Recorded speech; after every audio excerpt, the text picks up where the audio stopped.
Iblis kalau orang begini kan keki,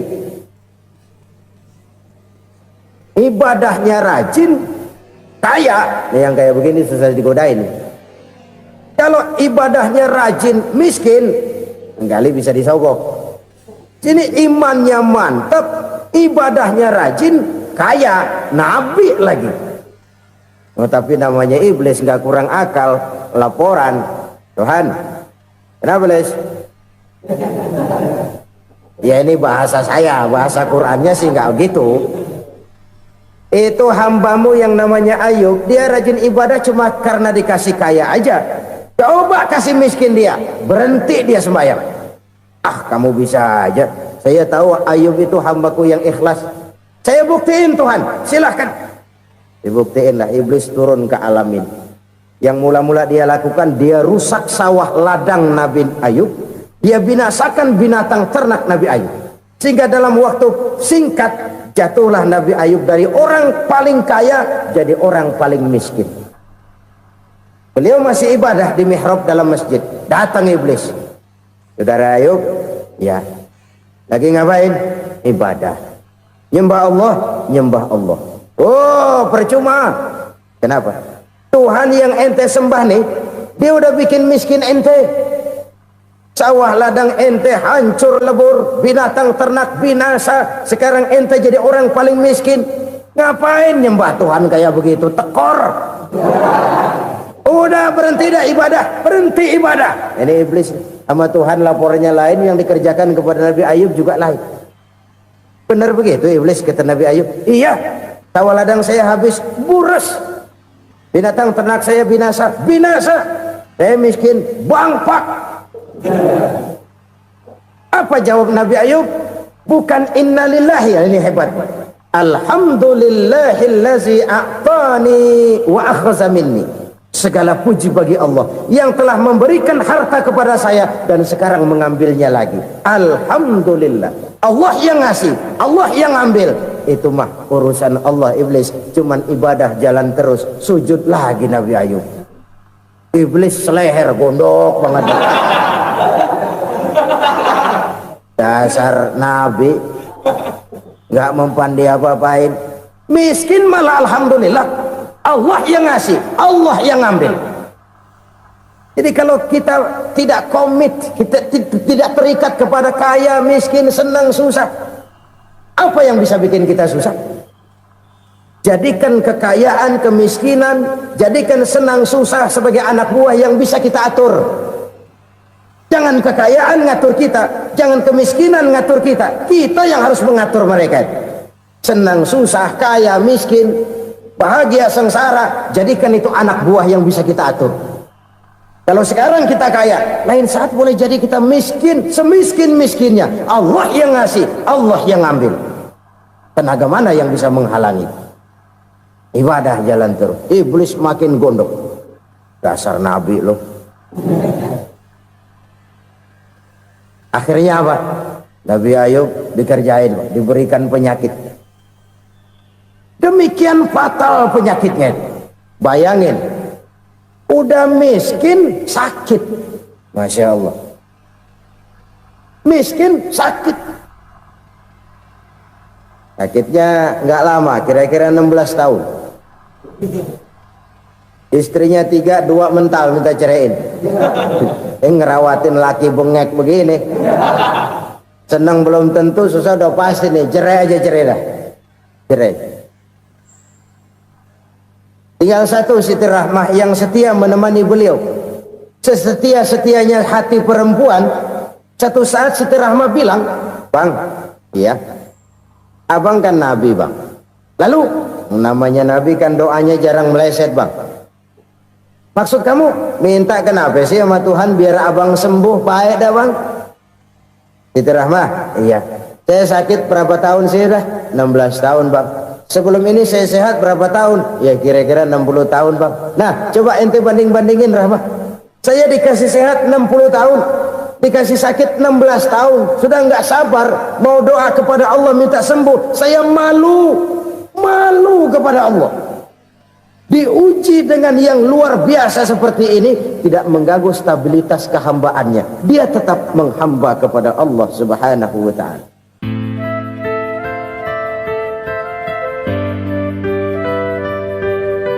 Selalu berusaha menyimpan sesuatu yang bisa membawa manfaat, baik untuk dirinya, untuk anak cucunya, maupun untuk keluarganya, untuk masa kini dan masa depannya.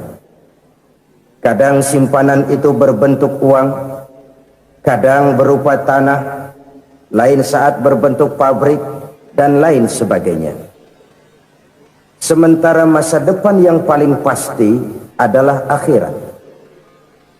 Jika untuk masa depan dunia kita rela memeras keringat, membanting tulang, pergi pagi dan pulang petang, menyimpan uang, menyimpan tanah, menyimpan pabrik, pernahkah kita merenung jika satu saat kiamat datang, kita dibangkitkan dari kubur masing-masing, berdiri di padang mahsyar untuk mempertanggungjawabkan seluruh kegiatan hidup kita di dunia ini, lalu kita akan menuju ke alam akhirat. Sudahkah kita mempunyai simpanan untuk akhirat kita? Pada pertemuan kali ini saya ingin menyampaikan sebuah hadis di mana Rasulullah sallallahu alaihi wasallam bersabda, "Arba'un min kanzil jannah." Simpanan sorga ada 4 macam. Yang pertama, ikhfa'us sadaqah, menyembunyikan sedekah. Saudara-saudara kaum muslimin, sebagaimana yang kita maklum bahwa Allah Subhanahu wa ta'ala melebihkan sebagian rezeki dari kita terhadap yang lain. Ada yang kaya, ada yang setengah kaya, ada yang miskin, ada yang setengah miskin, dan selanjutnya. Ada yang gajinya kecil tapi penghasilannya gede. Ada yang penghasilannya gede tapi nggak punya gaji. Ada juga yang memang gajinya gede dan penghasilannya gede. Kelebihan rezeki merupakan sunnatullah dan tidak harus membuat kita merasa lebih dari yang lain. Bahkan sebaliknya, kelebihan itu harus membuat kita ringan tangan untuk menolong mereka yang memang memerlukan pertolongan. Kalau saudara diberikan ilmu, maka pertanyaan akhirat cuma satu: ilmumu kau amalkan untuk apa? Kalau saudara diberikan umur yang panjang, pengadilan akhirat juga bertanya satu: umurmu kau habiskan di mana?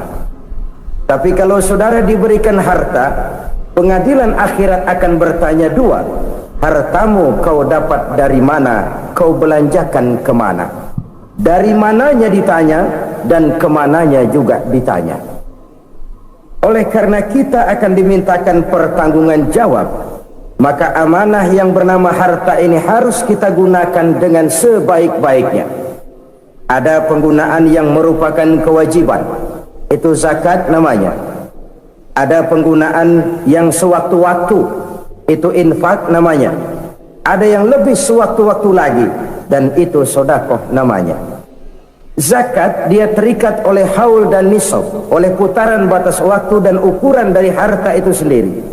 Sedangkan infak terikat oleh situasi dan kondisi perekonomian seseorang.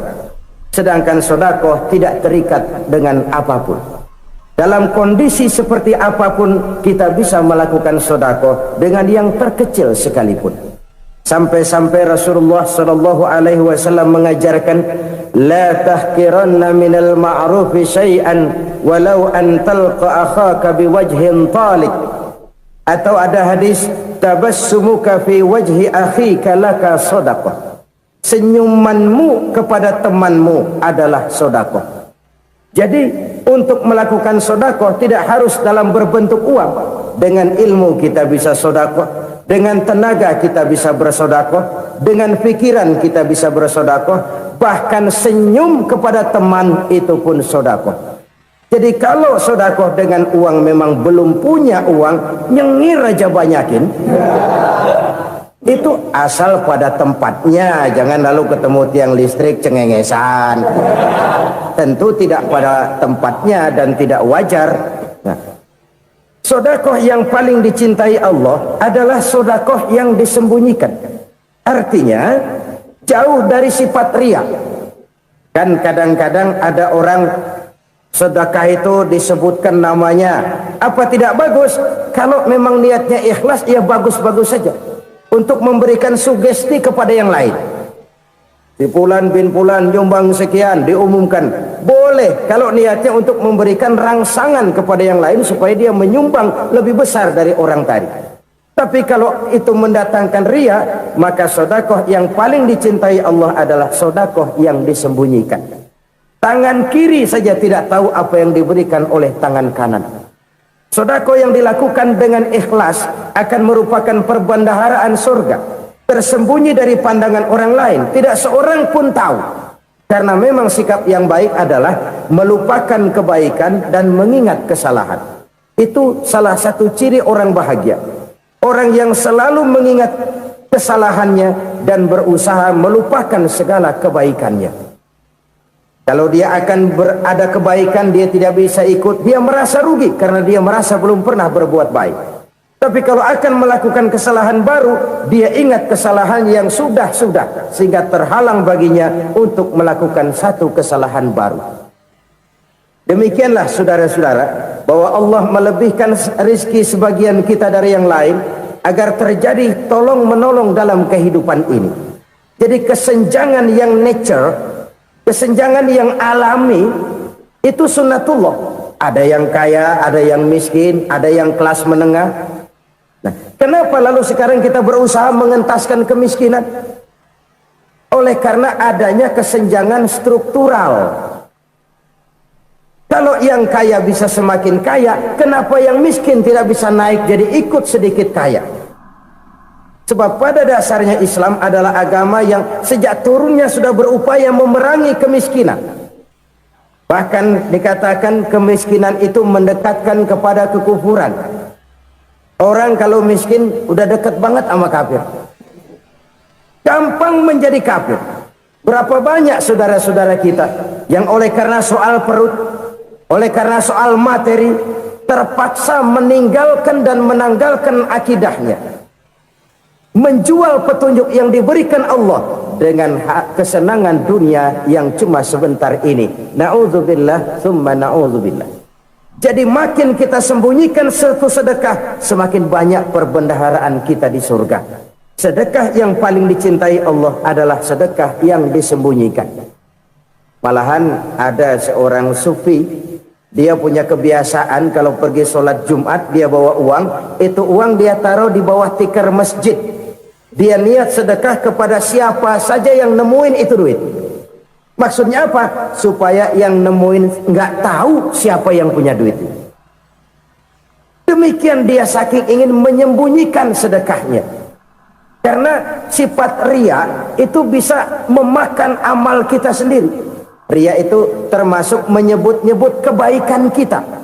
Orang yang suka nepuk dada, sedikit-sedikit ngitungnya kalau nggak gua. Tuh kalau nggak gua tuh yang belas itu kalau nggak gua. Iya kalau nggak lu kenapa emang? Orang yang suka menepuk jasad, tuh biasanya memang begitu saudara-saudara. Kalau perang lagi berkecamuk, orang nggak sempat ngaku jadi pahlawan. Tapi begitu perang selesai, yang kagak kenal bedil ngaku pahlawan, mas. Itu sesuatu yang biasa. Oleh karenanya, orang-orang yang ikhlas dalam bersedekah, disembunyikannya sedekah itu, Allah cinta betul. Malahan ada hadis memberikan jaminan, inna sedaqatal mar'il muslimi tazidu fil umri wa tadfa'u mitatas su'i. Sesungguhnya sedekahnya seorang mukmin tazidu fil umri, bisa menambah umur panjang, wa tadfa'u mitatas su'i, dan menyelamatkan manusia dari mati secara su'ul khatimah. Jadi siapa yang kepengen panjang umur, banyaklah sedekah. Yang bosan hidup, pelit terus. Sedekah menambah panjang umur dan menyelamatkan manusia dari mati secara su'ul khatimah. Pak, katanya umur itu nggak bisa ditambah, nggak bisa dikurangin. Kapan? Kalau ajal sudah datang. Fa idza jaa ajaluhum la yastakhiruna sa'atan wa la yastaqdimun. Kalau ajal datang tidak bisa dimajukan, tidak bisa dimundurkan. Itu kalau ajal sudah datang. Tidak bisa lagi umur ditambah dikurangi, sudah datang. Tapi kalau belum datang, itu kan haknya Allah. Mau ditambah, mau dikurangi, hak prerogatif Allah. Sebagai pencipta manusia, Allah maha kuasa dan maha mampu. Sedekah ini menambah panjang umur dan menyelamatkan manusia dari mati secara su'ul khatimah. Itu orang mati kan sama ya, kondisinya mati, nggak nafas. Tapi hakikat mati kan lain-lain. Ada yang mati itu husnul khatimah, baik akhirnya. Misalnya lagi ngaji mati, lagi sholat mati, lagi sedekah mati.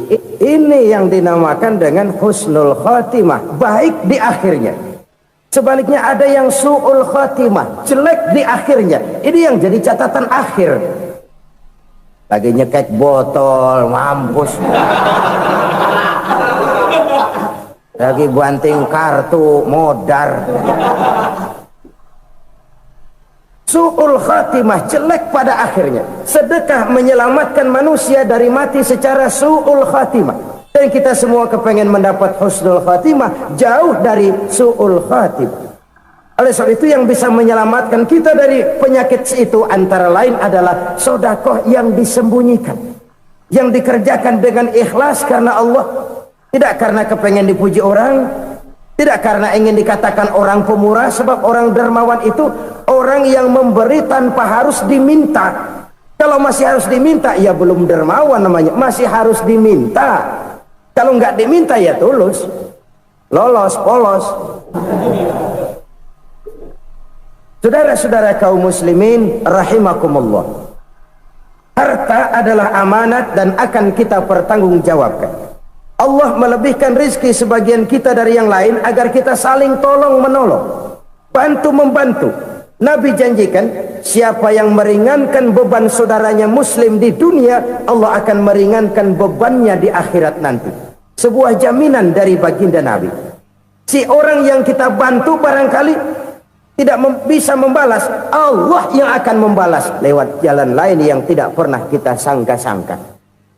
Ada orang tanya, Pak, ini ada orang nyumbang masjid sambil marah-marah, bagaimana? Saya bilang sumbangannya aja ambil, marahnya jangan. Marahnya jangan diambil, itu urusan dia. Saudara-saudara kaum muslimin rahimakumullah, umat Islam ini kan umat yang punya potensi besar. Kadang kita merenung, kenapa kadang-kadang pembangunan masjid kok lambat sekali? Kalau hotel hari ini peletakan pertama, bulan depan peresmian. Supermarket hari ini peletakan batu pertama, minggu depan peresmian. Tapi kalau sudah yang namanya masjid, kadang-kadang peletakan batu pertama sekaligus jadi batu terakhir. 3 tahun, 4 tahun, campur nebar jalak di jalanan, duit dijaring kayak ikan sepat. Apa tidak ada orang Islam yang kaya? Banyak. Apa tidak ada pengusaha muslim yang jadi konglomerat? Ada. Lalu yang belum banyak itu yang komit terhadap nilai-nilai agamanya. Akhirnya kita jatuh jadi umat yang lemah. Belum ada pengusaha konglomerat muslim buka pabrik supermi cap bedug misalnya umpamanya atau pabrik kecap cap sorban supaya identitas keislamannya sedikit kelihatan. Kita jatuh jadi umat yang lemah karena potensi tidak terinventarisir dengan baik. Kita ini ibarat kompor yang cuma matengin nasi orang lain. Potensi kita dimanfaatkan oleh orang lain. Ukhuwah Islamiyah kita baru terbatas kepada silaturahmi. Ukhuwah di bidang ekonomi kita lemah, ukhuwah di bidang kebudayaan kita lemah, apalagi ukhuwah di bidang politik kita lebih rapuh lagi. Padahal ukhuwah itu adalah totalitas kehidupan manusia, menyangkut ipolek sosbud. memerlukan nilai-nilai ukhuwah. Jadi oleh karena itu mari kita menyadari di dalam harta kita, walaupun kita yang cari pergi pagi pulang sore peras keringat banting tulang, di sana ada harta anak yatim, di sana ada hak masjid, di sana ada hak pesantren, di sana ada hak jihad. Berbahagialah seseorang apabila dia oleh Allah dijadikan keran itu menyimpan air, tapi tidak untuk dirinya, tapi disalurkannya kepada mereka yang memang memerlukannya. Saudara-saudara kaum muslimin rahimakumullah, ini yang pertama. Jadi perbendaharaan surga adalah menyembunyikan sedekah. Orang lain nggak tahu, kita pun nggak pernah ngitung-ngitung. Kita anggap lewat begitu saja, padahal itu deposit akhirat. Satu. Yang kedua, perbendaharaan surga itu apa? Wa kitmanul musibah, menyembunyikan kesulitan. Kadang orang takut menghadapi kesulitan, tapi makin kita merenung, hidup ini kan sebenarnya urusan. Takut sama urusan, ya jangan hidup. Tandanya orang hidup itu kalau punya urusan. Urusan melupakan problem, problem sering menimbulkan kesulitan. Kesulitan bukan untuk ditakuti, tapi untuk diatasi dan dicarikan jalan keluarnya. Siapa sih orangnya yang nggak pernah sulit-sulit? Makin tinggi status sosialnya, makin gede urusannya. Makin tinggi kualitas imannya, makin berat tingkat kesulitannya. Cuma memang yang namanya enak itu seperti pelangi. Biang lala itu nggak pernah di atas kepala kita, di atas kepala orang melulu. Lo sih enak lo, kata kita. Dia juga bilang yang enak kan lo. Pelangi itu nggak pernah di atas kepala kita. Kata tukang beca, aduh enak ya naik Mercy. Kata tukang beca, apa yang di dalam mobil Mercy? Aduh enak bener tukang beca, di jok ngeringkuk ngorok pules bener. Saya kamar pakai AC sejuk, tempat tidur sutra empuk, alga spring bed, kulak kulik nggak bisa pules kalau belum minum Valium, belum tidur. Enak bener tukang beca, di jok ngorok nggak tahu wetan kulon. Si tukang beca bilang yang di Mercy enak, yang di Mercy bilang tukang beca enak. Inilah enak, nggak pernah di atas kepala kita, di atas kepala orang lain melulu enak itu. Nah saudara-saudara, yang merupakan perbendaharaan surga itu orang yang bisa menyembunyikan kesulitan, baik pribadi ataupun rumah tangga. Nih terutama rumah tangga yang jadi soalnya. Kadang-kadang kita ini kalau senang, sebaliknya kalau senang kita diam, kalem aja, cuek. Banyak banget duit kita bawaan, diam aja udah, malah ketemu orang takut. Tapi begitu susah sekampung tahu. Padahal Nabi mengajarkan perbendaharaan surga itu menyembunyikan musibah, menyembunyikan kesulitan. Kalau enak cerita sama orang-orang, kalau nggak enak rasain sendiri, tekan sendiri, atasin sendiri.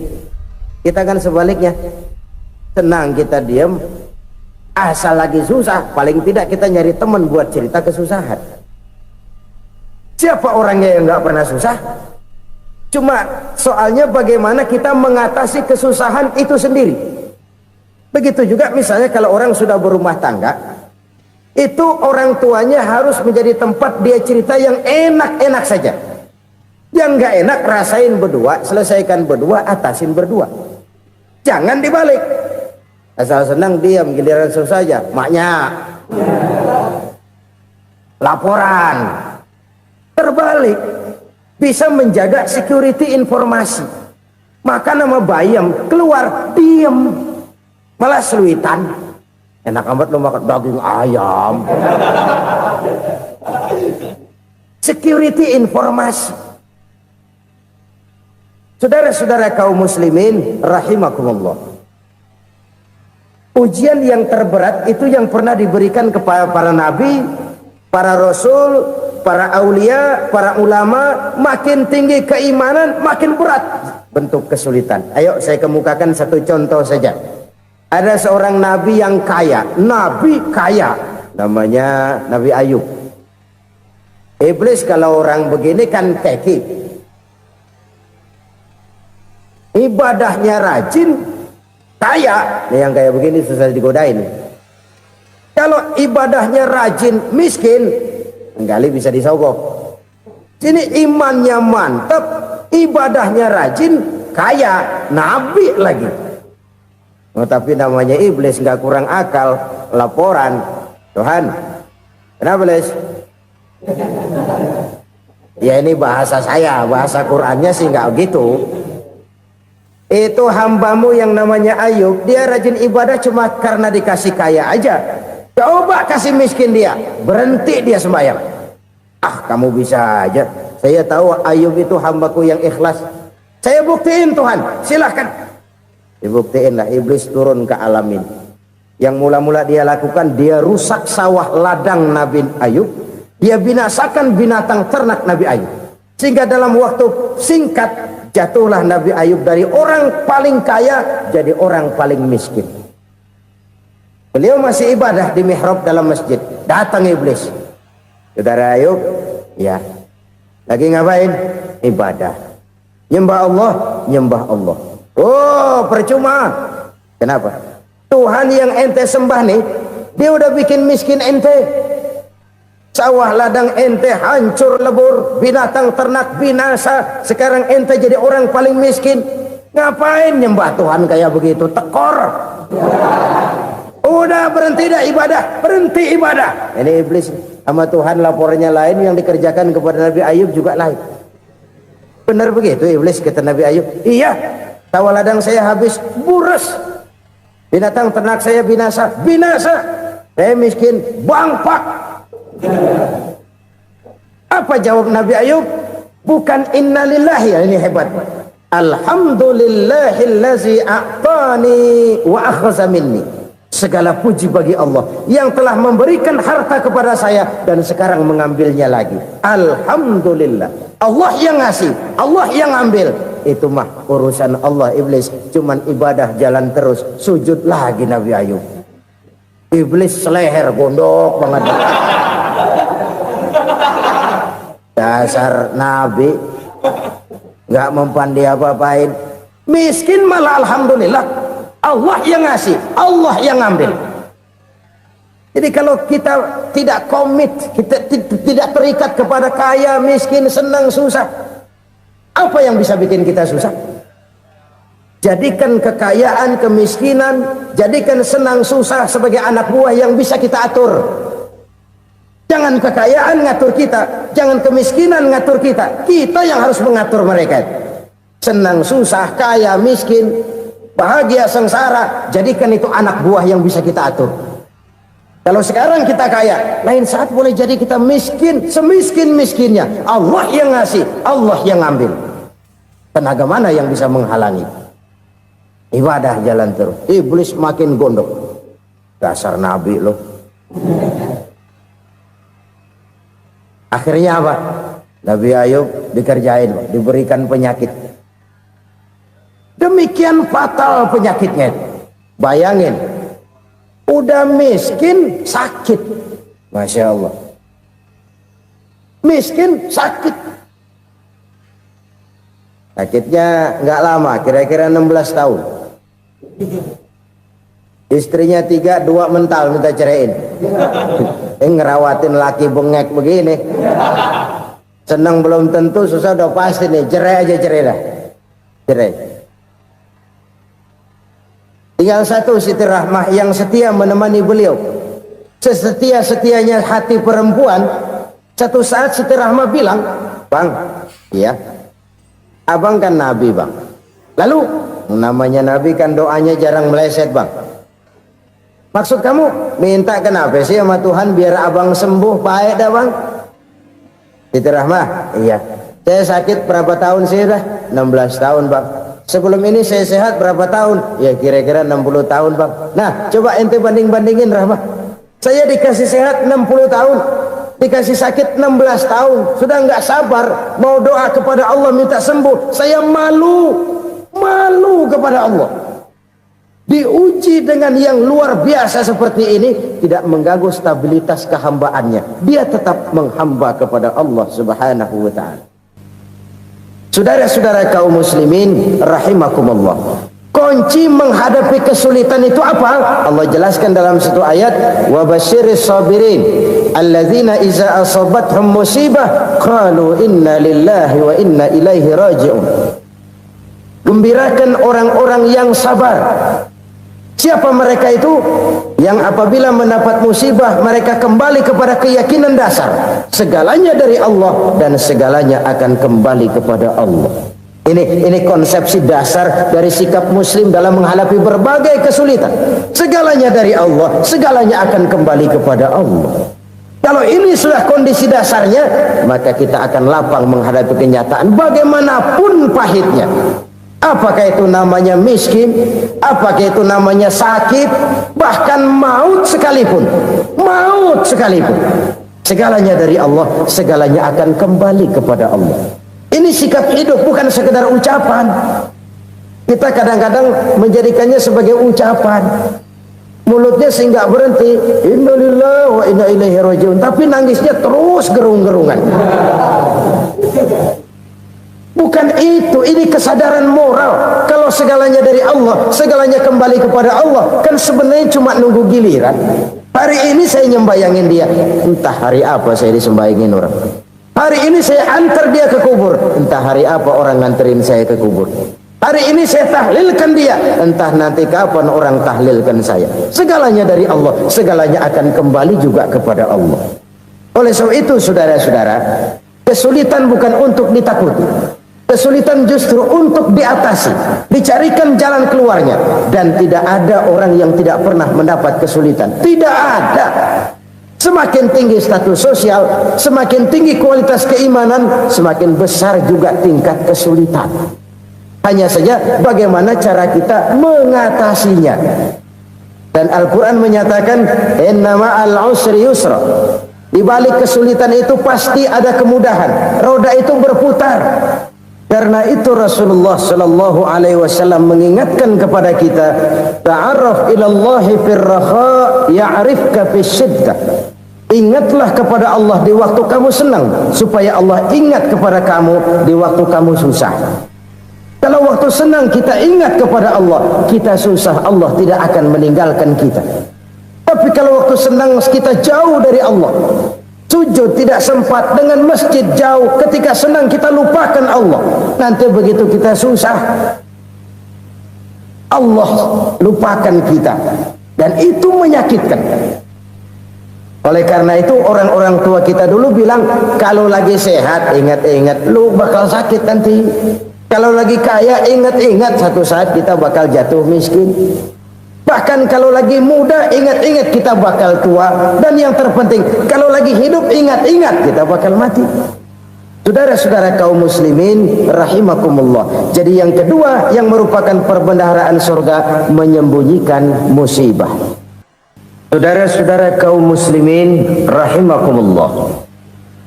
Hal ketiga yang merupakan perbendaharaan surga adalah wasilatur rahmi. Orang yang suka bersilaturahmi. Sebagaimana yang kita maklum bahwa manusia adalah makhluk yang disebut zon politika. Makhluk sosial yang tidak mungkin hidup sendiri-sendiri. Betapa dan siapapun kita memerlukan orang lain. Bodoh betul manusia kalau tinggal di tengah masyarakat tapi tidak mau bermasyarakat.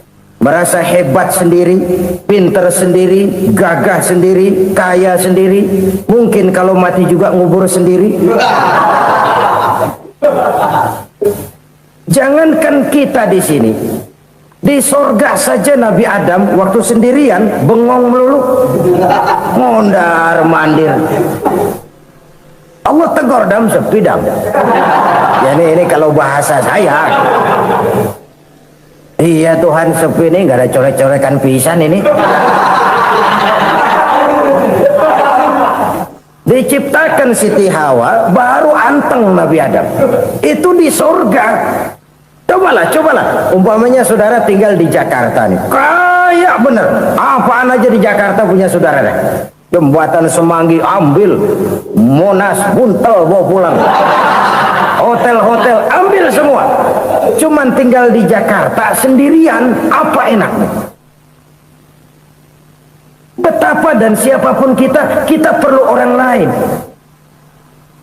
Tidak ada seorang pun yang bisa memenuhi kebutuhan hidupnya secara sendiri-sendiri. Nah, Islam telah menyelamatkan manusia dari ras diskriminasi, mengikat manusia dengan persaudaraan yang berlandaskan kepada akidah.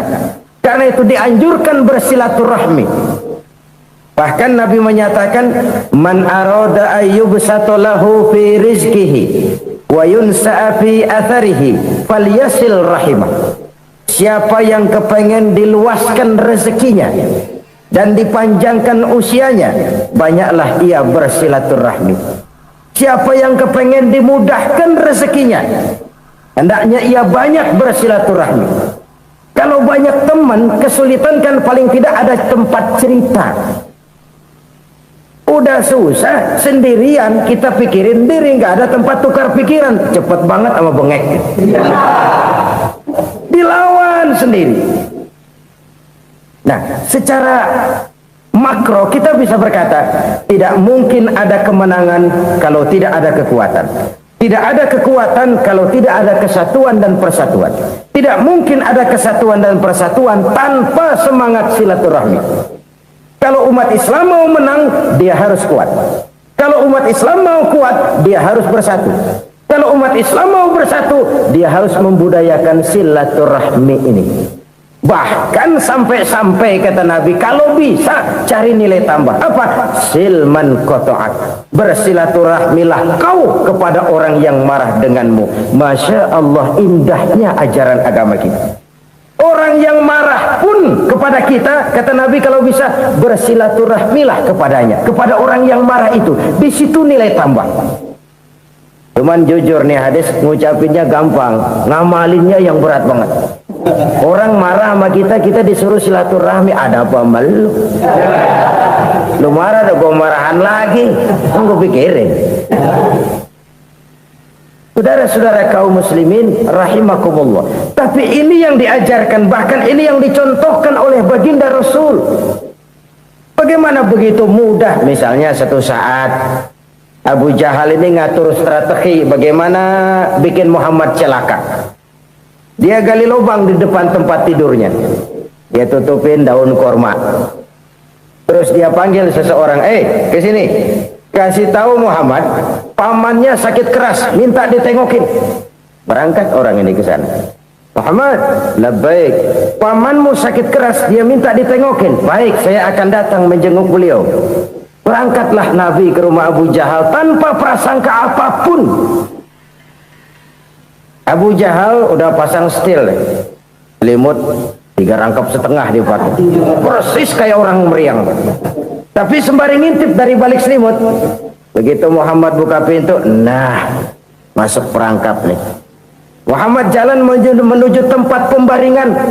Makin lama makin dekat, makin lama makin dekat ke lubang yang dipasang oleh Abu Jahal itu. Dalam hati Abu Jahal, terus dah jatuh, mampus dah lo ini. Mampus lo hari ini. Apa yang terjadi? Malaikat Jibril datang. Muhammad, pamanmu cuma pura-pura sakit. Di depan tempat tidurnya ada lubang perangkap supaya kamu jatuh ke situ. Sudah, kamu pulang. Balik kanan Nabi. Sudah hampir jatuh ke lubang, balik kanan, pulang. Bayangin kecewanya Abu Jahal. Muhammad dikit lagi. Enggak paman, saya pulang aja. Emosi, bangun dari tempat tidur, enggak sadar kalau lagi pura-pura sakit. Lompat ngejar Nabi, dia lupa dengan lubang yang dia gali. Pusrak, nyemplung sendiri ke dalam lubang.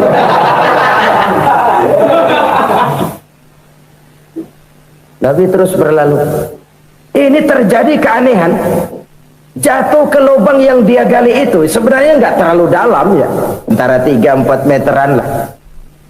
Tolong, saya jatuh ke lubang ini. Datanglah pelayan-pelayannya itu. Angkat saya dari sini. Oh, yang ngulurin tambang. Satu gulung, belum juga nyampe itu tambang. Kurang, beli lagi ke warung. Sambung, ulur lagi, nggak juga bisa sampai. Wah, ini kerjaan Muhammad ini. Tolong, siapa salah seorang kamu ke rumah Muhammad, kasih tahu encangnya kecebur. Minta ditolongin. Sampaikan kepada Rasul. Kenapa? Pamanmu jatuh ke lubang, Muhammad minta tolong diangkatin. Tambang udah nyambung-nyambung gak nyampe juga. Ya, nanti saya datang, saya tolong. Coba. Nyata-nyata orang berniat jahat mau mencelakakan dia. Datang dia menolong. Ini yang disebut air tuba dibalas air susu ya ini. Bukan sebaliknya. Air tuba dibalas air susu. Paman, kecebur ya? Iya Muhammad, tolong ini. Pegang tangan saya. Nabi ulurkan tangannya, nyampe, dipegang oleh Abu Jahal, diangkat ke atas, sampai atas. Apa kata Abu Jahal? Sihirmu memang hebat Muhammad. Udah ditolongin dikata sihir, yang enak kita kemplang kan itu orang begitu. Urusan apa? Tapi inilah akhlak. Kalau bisa kamu bersilaturahmilah dengan orang yang marah kepadamu sekalipun. Orang marah kita tetap baik. So, kalau kita berbuat baik sama orang yang memang baik, rasanya sih biasa-biasa aja. Orang baik kita baik lagi, ya draw aja, belum ada nilai tambah di situ. Baru ada nilai tambah kalau kita bisa berbuat baik kepada orang yang nyakitin kita. Itu namanya kita setingkat di atas dia. Dia sakitin kita, kita berbuat baik sama dia. Dia pelit sama kita, kita baik sama dia. Dia marahin kita, kita deketin dia. Di situ kita punya nilai tambah. Jadi siapa yang ingin diluaskan rezekinya kata Nabi dan dipanjangkan umurnya, hendaklah ia banyak-banyak bersilaturahmi. Sederhana sebenarnya silaturahmi, tapi silaturahmi membangkitkan semangat kesatuan dan persatuan. Kesatuan dan persatuan melahirkan kekuatan. Dalam matematika 1 ditambah 1 pasti 2. Tapi di tengah masyarakat, 1 orang takut ditambah 1 orang takut, hasilnya jadi 2 orang setengah berani. Kenapa setengah berani? Karena udah berdua. Tadi pan takut sendirian. Kalau dia kumpul turu-turu takutlah jadi berani. Kita yang lemah, kita yang tidak berdaya, kita yang miskin, kalau mau kompak bersatu, apa yang nggak bisa kita kerjain? Apalagi tinggal di kota besar, pilihan cuma 2. Bertahan atau minggir. Bertahan atau minggir. Untuk bisa bertahan harus mampu bersaing. Untuk mampu bersaing harus punya keahlian. Keahlian harus ditunjang dengan pendidikan, ditambah oleh kekompakan sebagai umat. Udah miskin mencar mulu, orang injek gitu. Orang nggak pandang urusan apa yang malu. Oleh karena itu silaturahmi pada hakikatnya merupakan roh dari ukhuwah yang diajarkan oleh agama kita. Bagaimana Islam menyelamatkan masyarakat manusia dari ras diskriminasi, mengikat manusia, dan tidak ada persaudaraan yang lebih indah selain persaudaraan yang diikat dengan nilai-nilai akidah. Sepanjang orang di jalan Allah, itulah saudara kita. Keluar dia dari jalan Allah, selesailah persaudaraan sampai di situ. Karena itu, kalau ingin menyimpan sesuatu di surga, banyaklah bersilaturahmi. Datang ke rumah ini, datang ke rumah itu, dan lain sebagainya.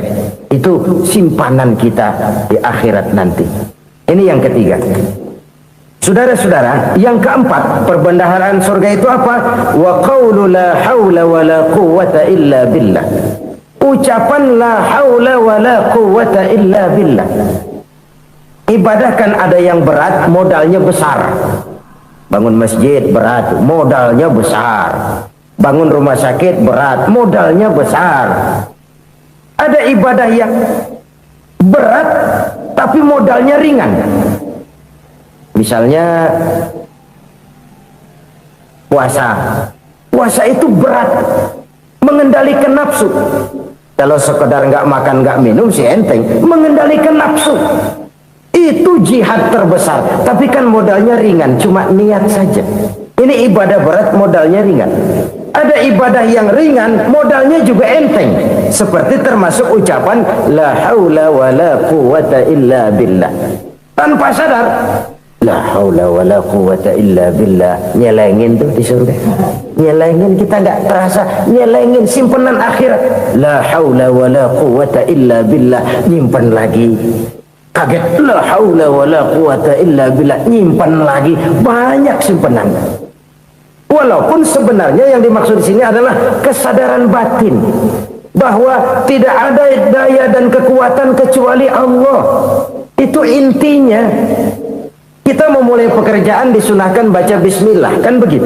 Apa itu? Kesadaran moral bahwa ini saya bisa kerjakan. Saya kerjakan ini dengan menyebut nama Allah. Kenapa? Kalau Allah tidak memberikan daya dan kekuatan, mana mampu saya kerjakan ini. Maka saya kerjakan ini dengan menyebut nama Allah. Bismillah. Kesadaran moral. Manusia hanya wajib berusaha, tapi nggak pernah wajib berhasil.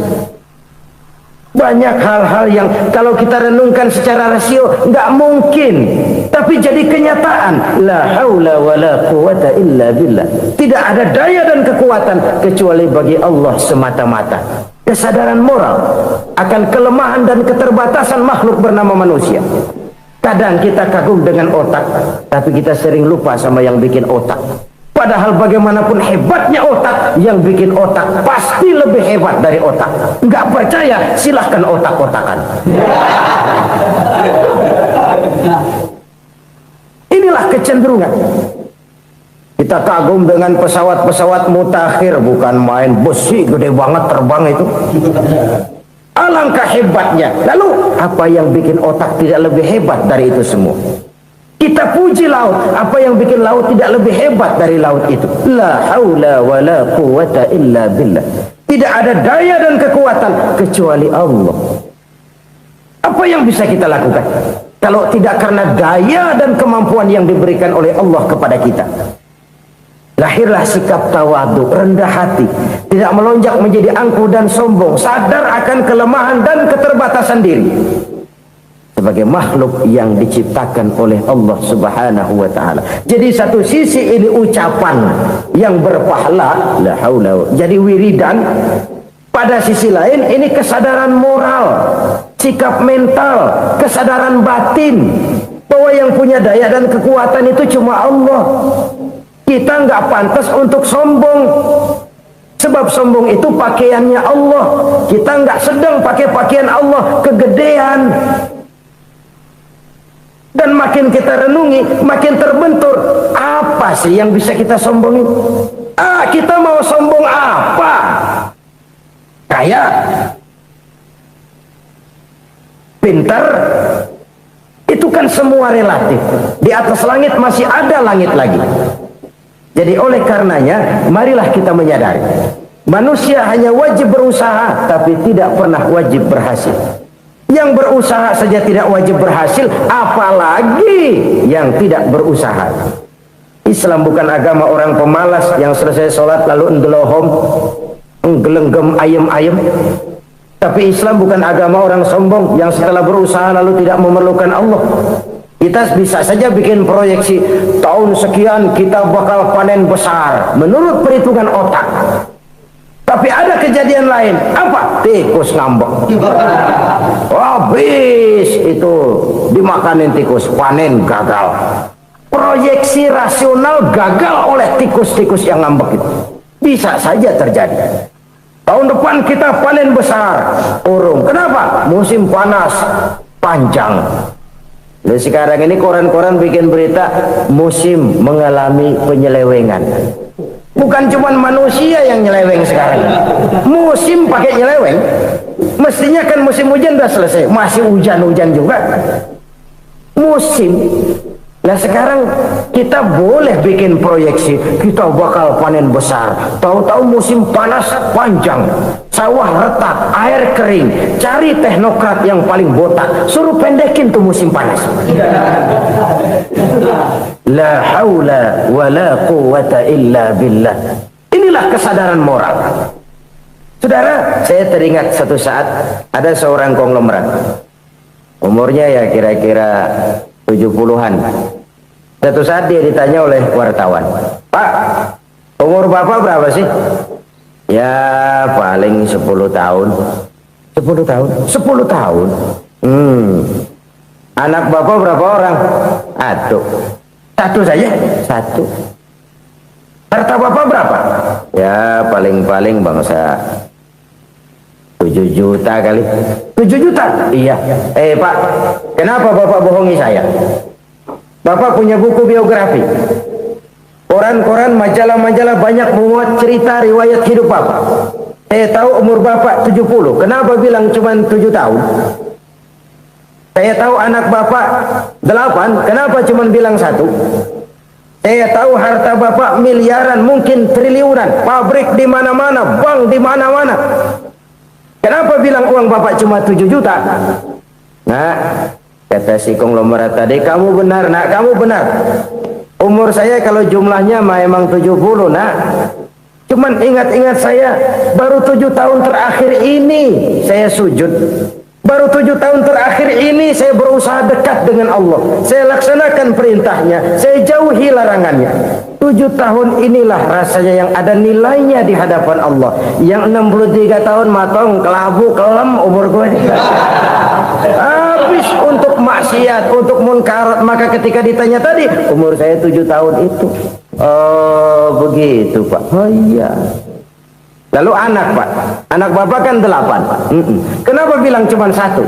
Nah, kalau jumlah hitungannya memang anak saya 8.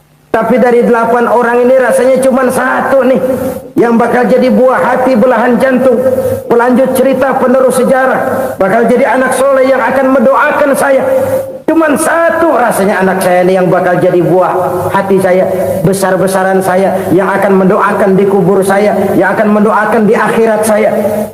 Yang 7 orang mana, Masya Allah, yang 1 tenggeng, yang 1 nyekek botol mulu, yang 1 nggak karu-karuan.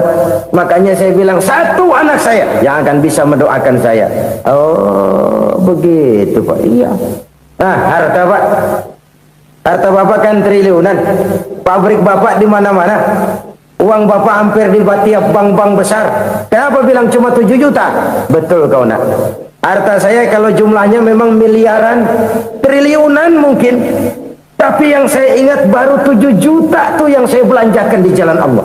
Saya nyumbang masjid, saya santuni yatim piatu, saya bantu pembangunan pesantren, saya bantu pembangunan rumah sakit Islam.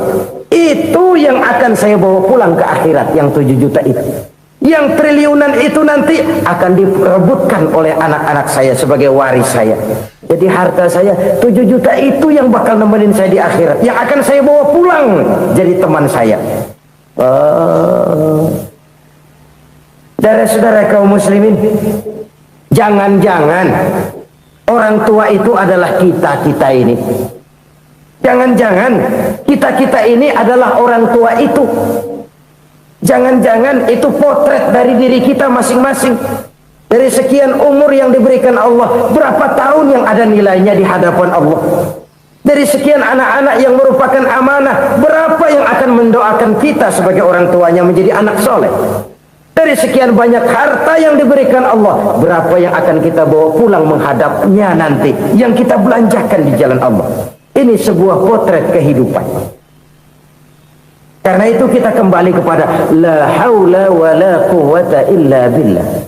Kita wajib berusaha, kita wajib berikhtiar. Selebihnya segala daya dan kekuatan hanya milik Allah saja semata-mata. Satu kesadaran batin dari setiap pribadi muslim. Setelah ia berusaha dan berikhtiar, ia menyerahkannya kepada Allah Subhanahu wa ta'ala. Jadi satu sisi ini merupakan wiridan ucapan yang mengandung pahala, pada sisi lain ini merupakan sikap batin dari seorang muslim di dalam ia menghadapi realitas kehidupan ini. Saudara-saudara kaum muslimin rahimakumullah, kalau ini kita jadikan satu basis kehidupan, maka ini akan menyelamatkan manusia dari kemungkinan tergelincir menjadi orang yang lupa diri dan lupa darat. Sebab itu Imamul Ghazali berpesan, jadidis safinah fa innal bahra amiq wa khuziz zad fa inna safara ba'id wa khaffifil hamla fa innal hamla sadid. Perbarui selalu kapalmu karena lautan sangat dalam. Bawa bekal yang banyak karena perjalanan ini sangat jauh. Ringankan beban karena kebanyakan beban akan menyakitkan. Alangkah indah kalimat ini, alangkah dalam makna yang terkandung di sana. Perbarui selalu kapalmu karena lautan sangat dalam. Apa artinya ini? Jaga mentalmu baik-baik. pelihara imanmu baik-baik karena hidup penuh cobaan seperti lautan. Kita kalau berlayar di lautan kan kadang-kadang tenang, angin bertiup sepoi-sepoi basah.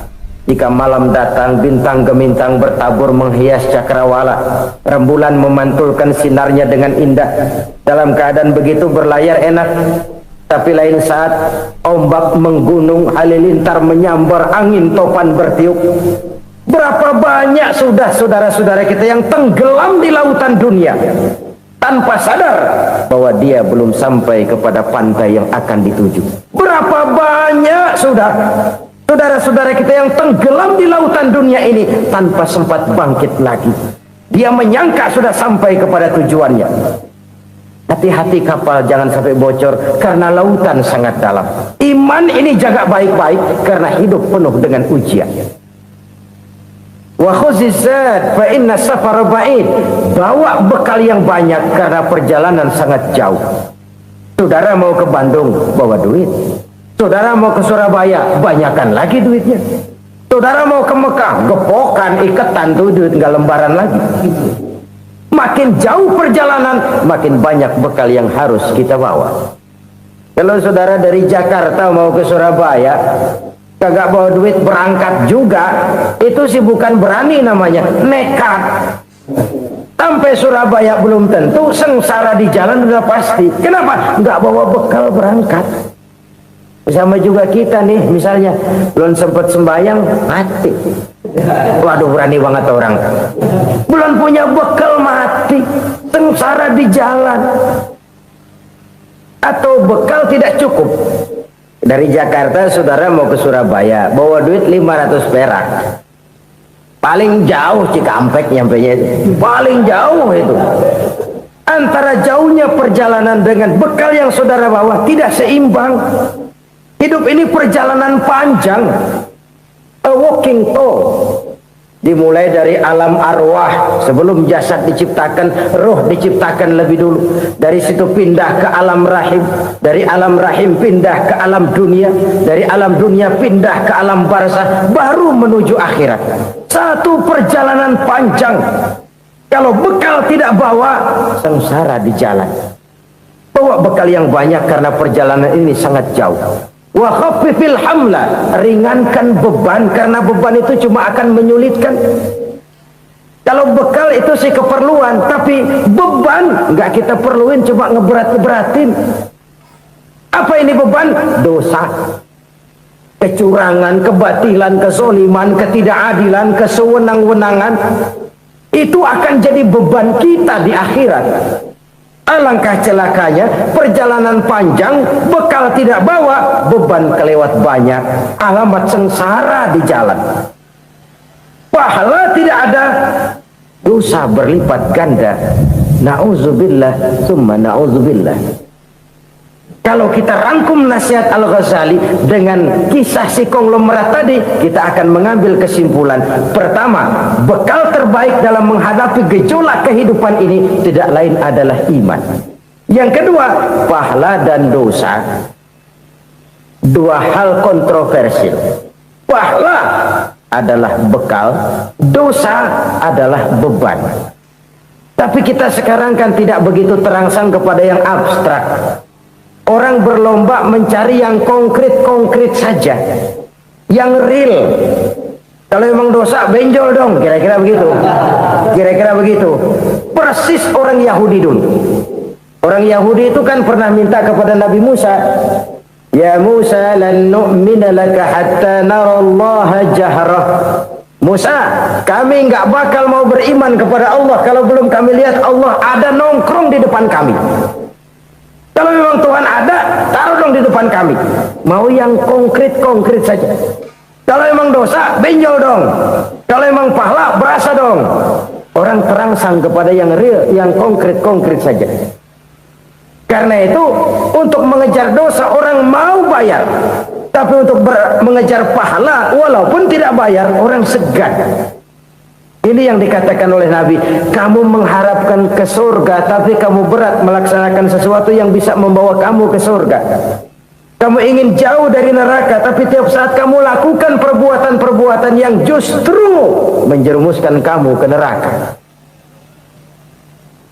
Idda'aitum an-najata minan nar wa ramaitum fiha anfusakum. Kamu ingin selamat dari neraka, tapi kamu lemparkan diri kamu ke neraka. Kamu ingin masuk surga, tapi berat sekali kamu melakukan perbuatan-perbuatan yang bisa menyampaikan kamu di surga. Saudara-saudara kaum muslimin rahimakumullah. Jadi hal keempat yang merupakan perbendaharaan surga adalah la haula wa la quwwata illa billah. Satu sisi ini merupakan ucapan yang memperberat timbangan akhirat. Pada sisi lain ini merupakan sikap hidup seorang muslim. Kesadaran batin yang sangat dalam bahwa tidak ada daya dan kekuatan kecuali Allah. Dan itu kita simbolkan pada saat memulai pekerjaan dengan bismillah, dengan menyebut nama Allah. Satu kesadaran moral, saya hanya bisa melakukan ini karena diberikan daya dan kekuatan oleh Allah. Lahirlah sikap tawadu, rendah hati, tidak melonjak menjadi angkuh dan sombong. Selalu berusaha menyimpan sesuatu yang bisa membawa manfaat, baik untuk dirinya, untuk anak cucunya, maupun untuk keluarganya, untuk masa kini dan masa depannya.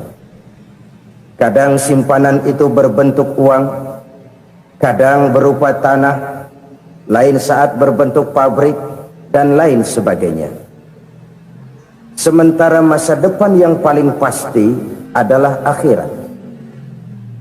Jika untuk masa depan dunia kita rela memeras keringat, membanting tulang, pergi pagi dan pulang petang, menyimpan uang, menyimpan tanah, menyimpan pabrik, pernahkah kita merenung jika satu saat kiamat datang, kita dibangkitkan dari kubur masing-masing, berdiri di padang mahsyar untuk mempertanggungjawabkan seluruh kegiatan hidup kita di dunia ini, lalu kita akan menuju ke alam akhirat.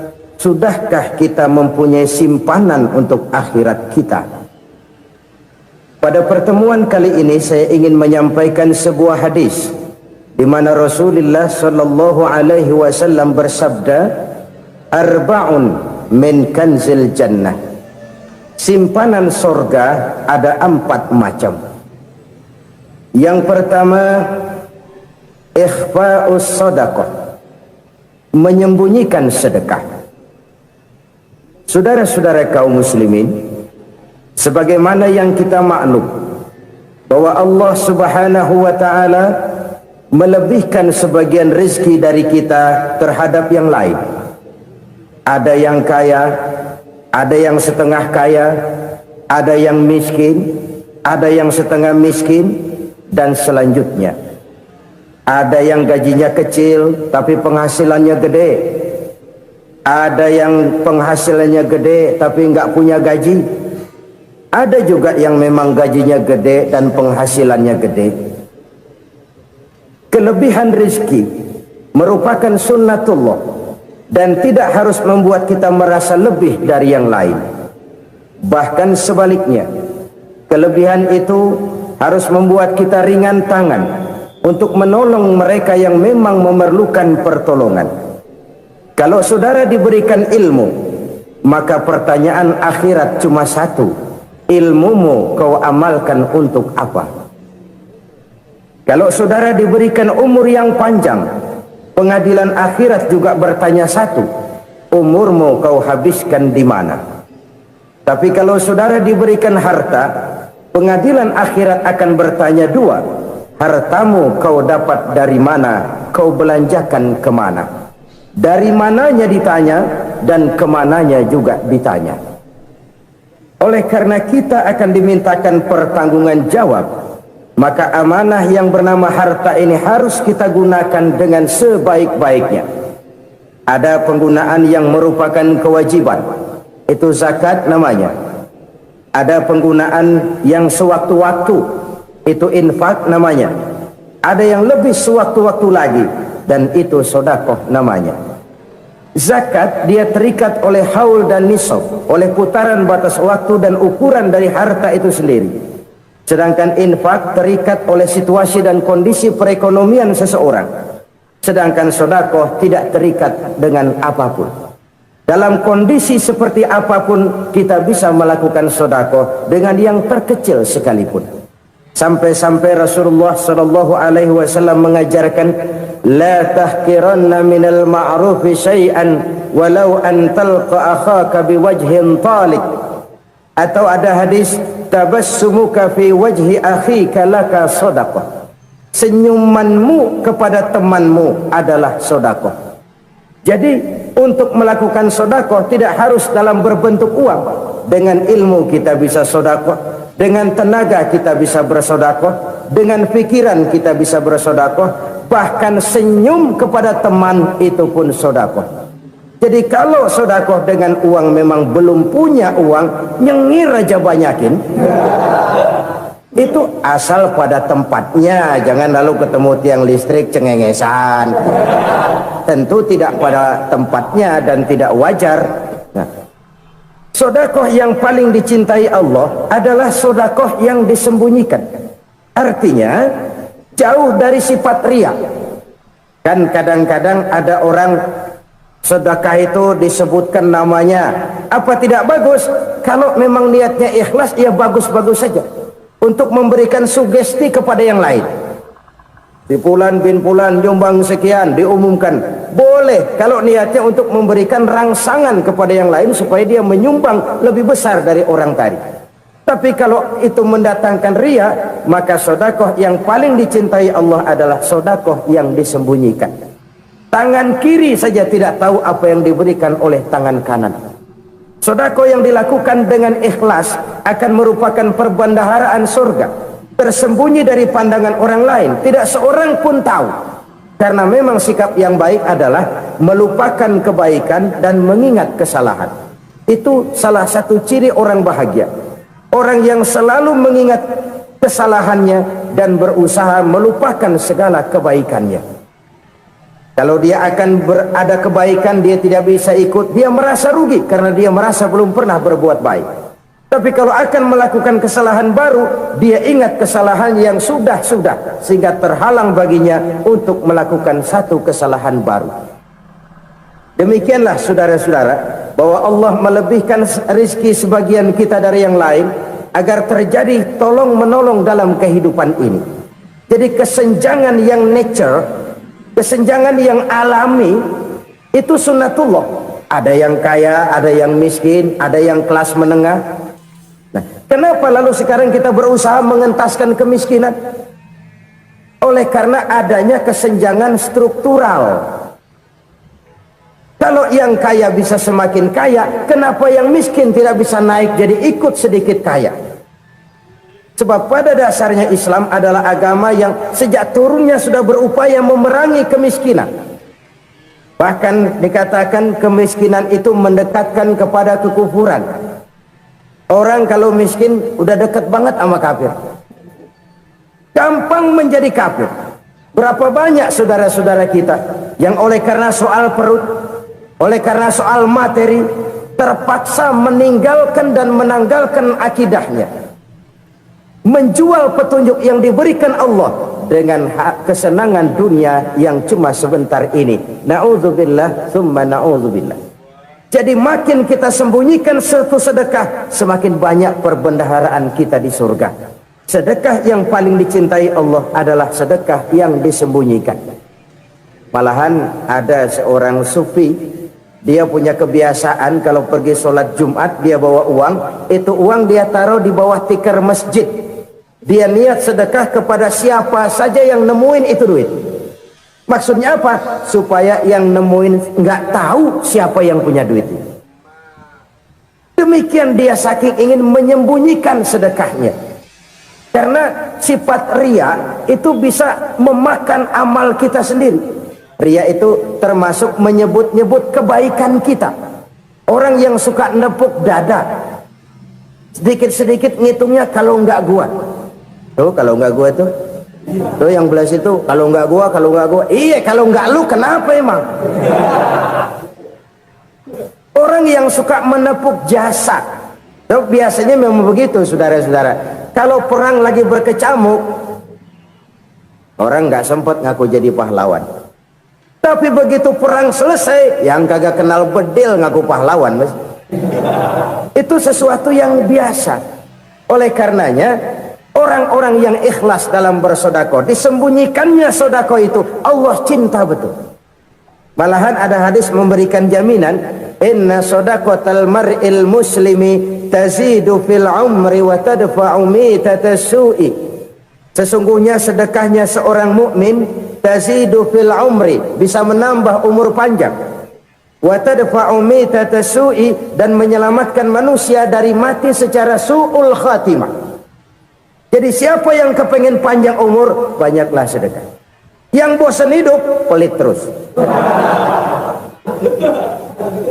Sedekah menambah panjang umur dan menyelamatkan manusia dari mati secara su'ul khatimah.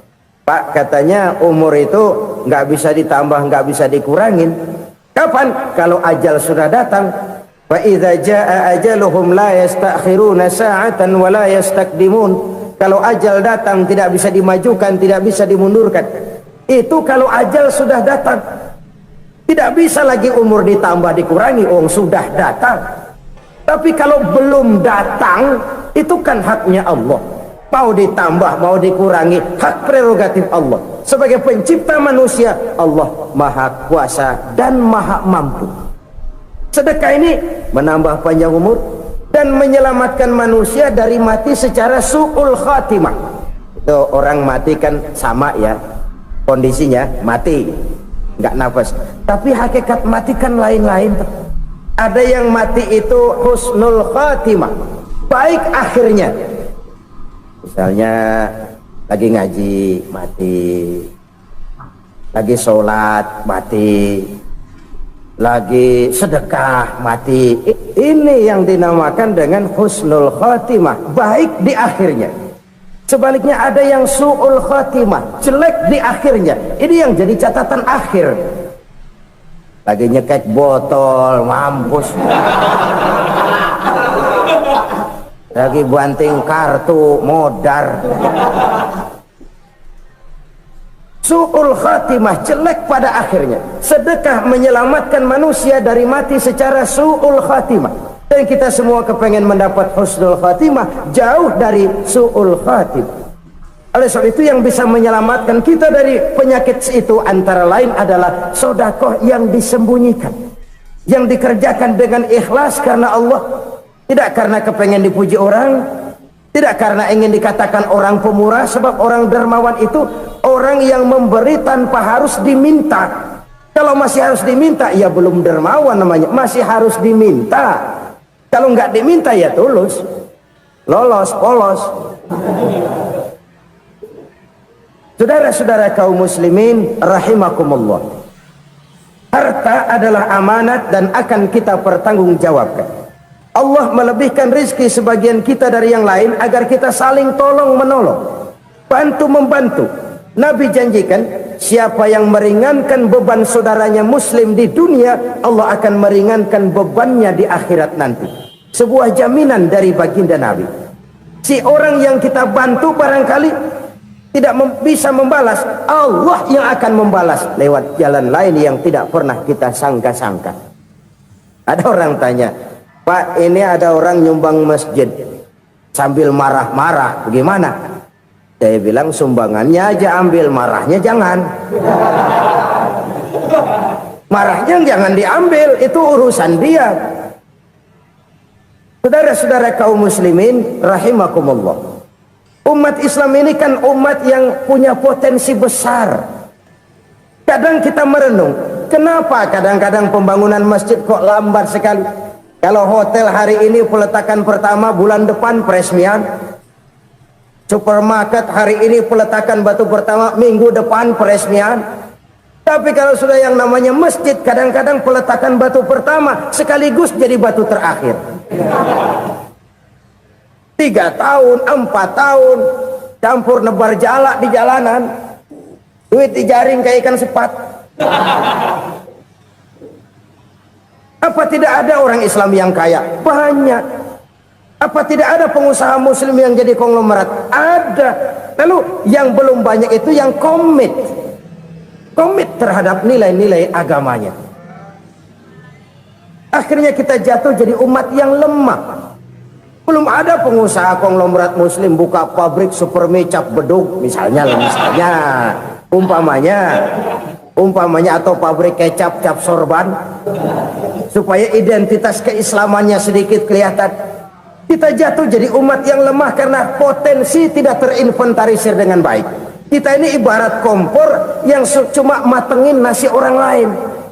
Potensi kita dimanfaatkan oleh orang lain.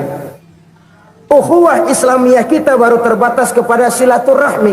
Ukhuwah di bidang ekonomi kita lemah, ukhuwah di bidang kebudayaan kita lemah, apalagi ukhuwah di bidang politik kita lebih rapuh lagi. Padahal ukhuwah itu adalah totalitas kehidupan manusia, menyangkut ipolek sosbud, memerlukan nilai-nilai ukhuwah. Jadi oleh karena itu mari kita menyadari di dalam harta kita, walaupun kita yang cari pergi pagi pulang sore peras keringat banting tulang, di sana ada harta anak yatim, di sana ada hak masjid, di sana ada hak pesantren, di sana ada hak jihad. Berbahagialah seseorang apabila dia oleh Allah dijadikan keran. Keran itu menyimpan air tapi tidak untuk dirinya, tapi disalurkannya kepada mereka yang memang memerlukannya. Saudara-saudara kaum muslimin rahimakumullah, ini yang pertama. Jadi perbendaharaan surga adalah menyembunyikan sedekah. Orang lain nggak tahu, kita pun nggak pernah ngitung-ngitung. Kita anggap lewat begitu saja, padahal itu deposit akhirat. Satu. Yang kedua, perbendaharaan surga itu apa? Wa kitmanul musibah, menyembunyikan kesulitan. Kadang orang takut menghadapi kesulitan, tapi makin kita merenung, hidup ini kan sebenarnya urusan. Takut sama urusan ya jangan hidup. Tandanya orang hidup itu kalau punya urusan. Urusan melupakan problem, problem sering menimbulkan kesulitan. Kesulitan bukan untuk ditakuti, tapi untuk diatasi dan dicarikan jalan keluarnya. Siapa sih orangnya yang nggak pernah sulit-sulit? Makin tinggi status sosialnya, makin gede urusannya. Makin tinggi kualitas imannya, makin berat tingkat kesulitannya. Cuma memang yang namanya enak itu seperti pelangi. Biang lala itu nggak pernah di atas kepala kita, di atas kepala orang melulu. Lu sih enak lu, kata kita. Dia juga bilang yang enak kan lu. Pelangi itu nggak pernah di atas kepala kita. Kata tukang beca, aduh enak ya naik Mercy. Kata tukang beca, apa yang di dalam mobil Mercy? Aduh enak bener tukang beca, di jok ngeringkuk ngorok pulas bener. Saya kamar pakai AC sejuk, tempat tidur sutra empuk, alga spring bed, kulak kulik nggak bisa pulas kalau belum minum Valium, belum tidur. Enak bener tukang beca, di jok ngorok nggak tahu wetan kulon. Si tukang beca bilang yang di Mercy enak, yang di Mercy bilang tukang beca enak. Inilah enak, nggak pernah di atas kepala kita, di atas kepala orang lain melulu enak itu. Nah saudara-saudara, yang merupakan perbendaharaan surga itu orang yang bisa menyembunyikan kesulitan, baik pribadi ataupun rumah tangga. Nih terutama rumah tangga yang jadi soalnya. Kadang-kadang kita ini kalau senang, sebaliknya kalau senang kita diam, kalem aja, cuek. Banyak banget duit kita bawaan, diam aja udah. Malah ketemu orang takut. Tapi begitu susah sekampung tahu. Padahal Nabi mengajarkan perbendaharaan surga itu menyembunyikan musibah, menyembunyikan kesulitan. Kalau enak cerita sama orang-orang, kalau nggak enak rasain sendiri, tekan sendiri, atasin sendiri. Kita kan sebaliknya, tenang kita diam, asal lagi susah paling tidak kita nyari teman buat cerita kesusahan. Siapa orangnya yang nggak pernah susah? Cuma soalnya bagaimana kita mengatasi kesusahan itu sendiri. Begitu juga misalnya kalau orang sudah berumah tangga, itu orang tuanya harus menjadi tempat dia cerita yang enak-enak saja. Yang nggak enak rasain berdua, selesaikan berdua, atasin berdua. Jangan dibalik. Asal senang diam, giliran susah saja. Maknya laporan. Terbalik, bisa menjaga security informasi. Maka nama bayam keluar diem, malah seluitan. Enak amat lo makan daging ayam. Security informasi. Saudara-saudara kaum muslimin rahimakumullah, ujian yang terberat itu yang pernah diberikan kepada para nabi, para rasul, para aulia, para ulama. Makin tinggi keimanan, makin berat bentuk kesulitan. Ayo saya kemukakan satu contoh saja. Ada seorang nabi yang kaya, nabi kaya, namanya Nabi Ayub. Iblis kalau orang begini kan keki, ibadahnya rajin, kaya. Nih yang kayak begini susah digodain. Kalau ibadahnya rajin, miskin, kali bisa disogok. Sini imannya mantap, ibadahnya rajin, kaya, nabi lagi. Oh, tapi namanya iblis nggak kurang akal. Laporan, Tuhan, kenapa Les? Ya ini bahasa saya, bahasa Qurannya sih nggak gitu.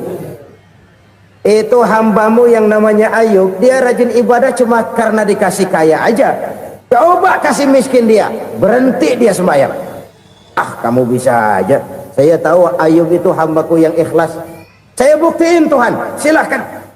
Dibuktiin lah, iblis turun ke alamin. Yang mula-mula dia lakukan, dia rusak sawah ladang Nabi Ayub. Dia binasakan binatang ternak Nabi Ayub.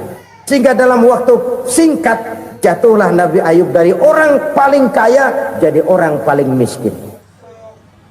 Beliau masih ibadah di mihrab dalam masjid. Datang iblis. Saudara Ayub, ya, lagi ngapain? Ibadah. Nyembah Allah, nyembah Allah. Oh, percuma. Kenapa? Tuhan yang ente sembah nih, dia udah bikin miskin ente. Sawah ladang ente hancur lebur, binatang ternak binasa. Sekarang ente jadi orang paling miskin. Ngapain nyembah Tuhan kayak begitu? Tekor.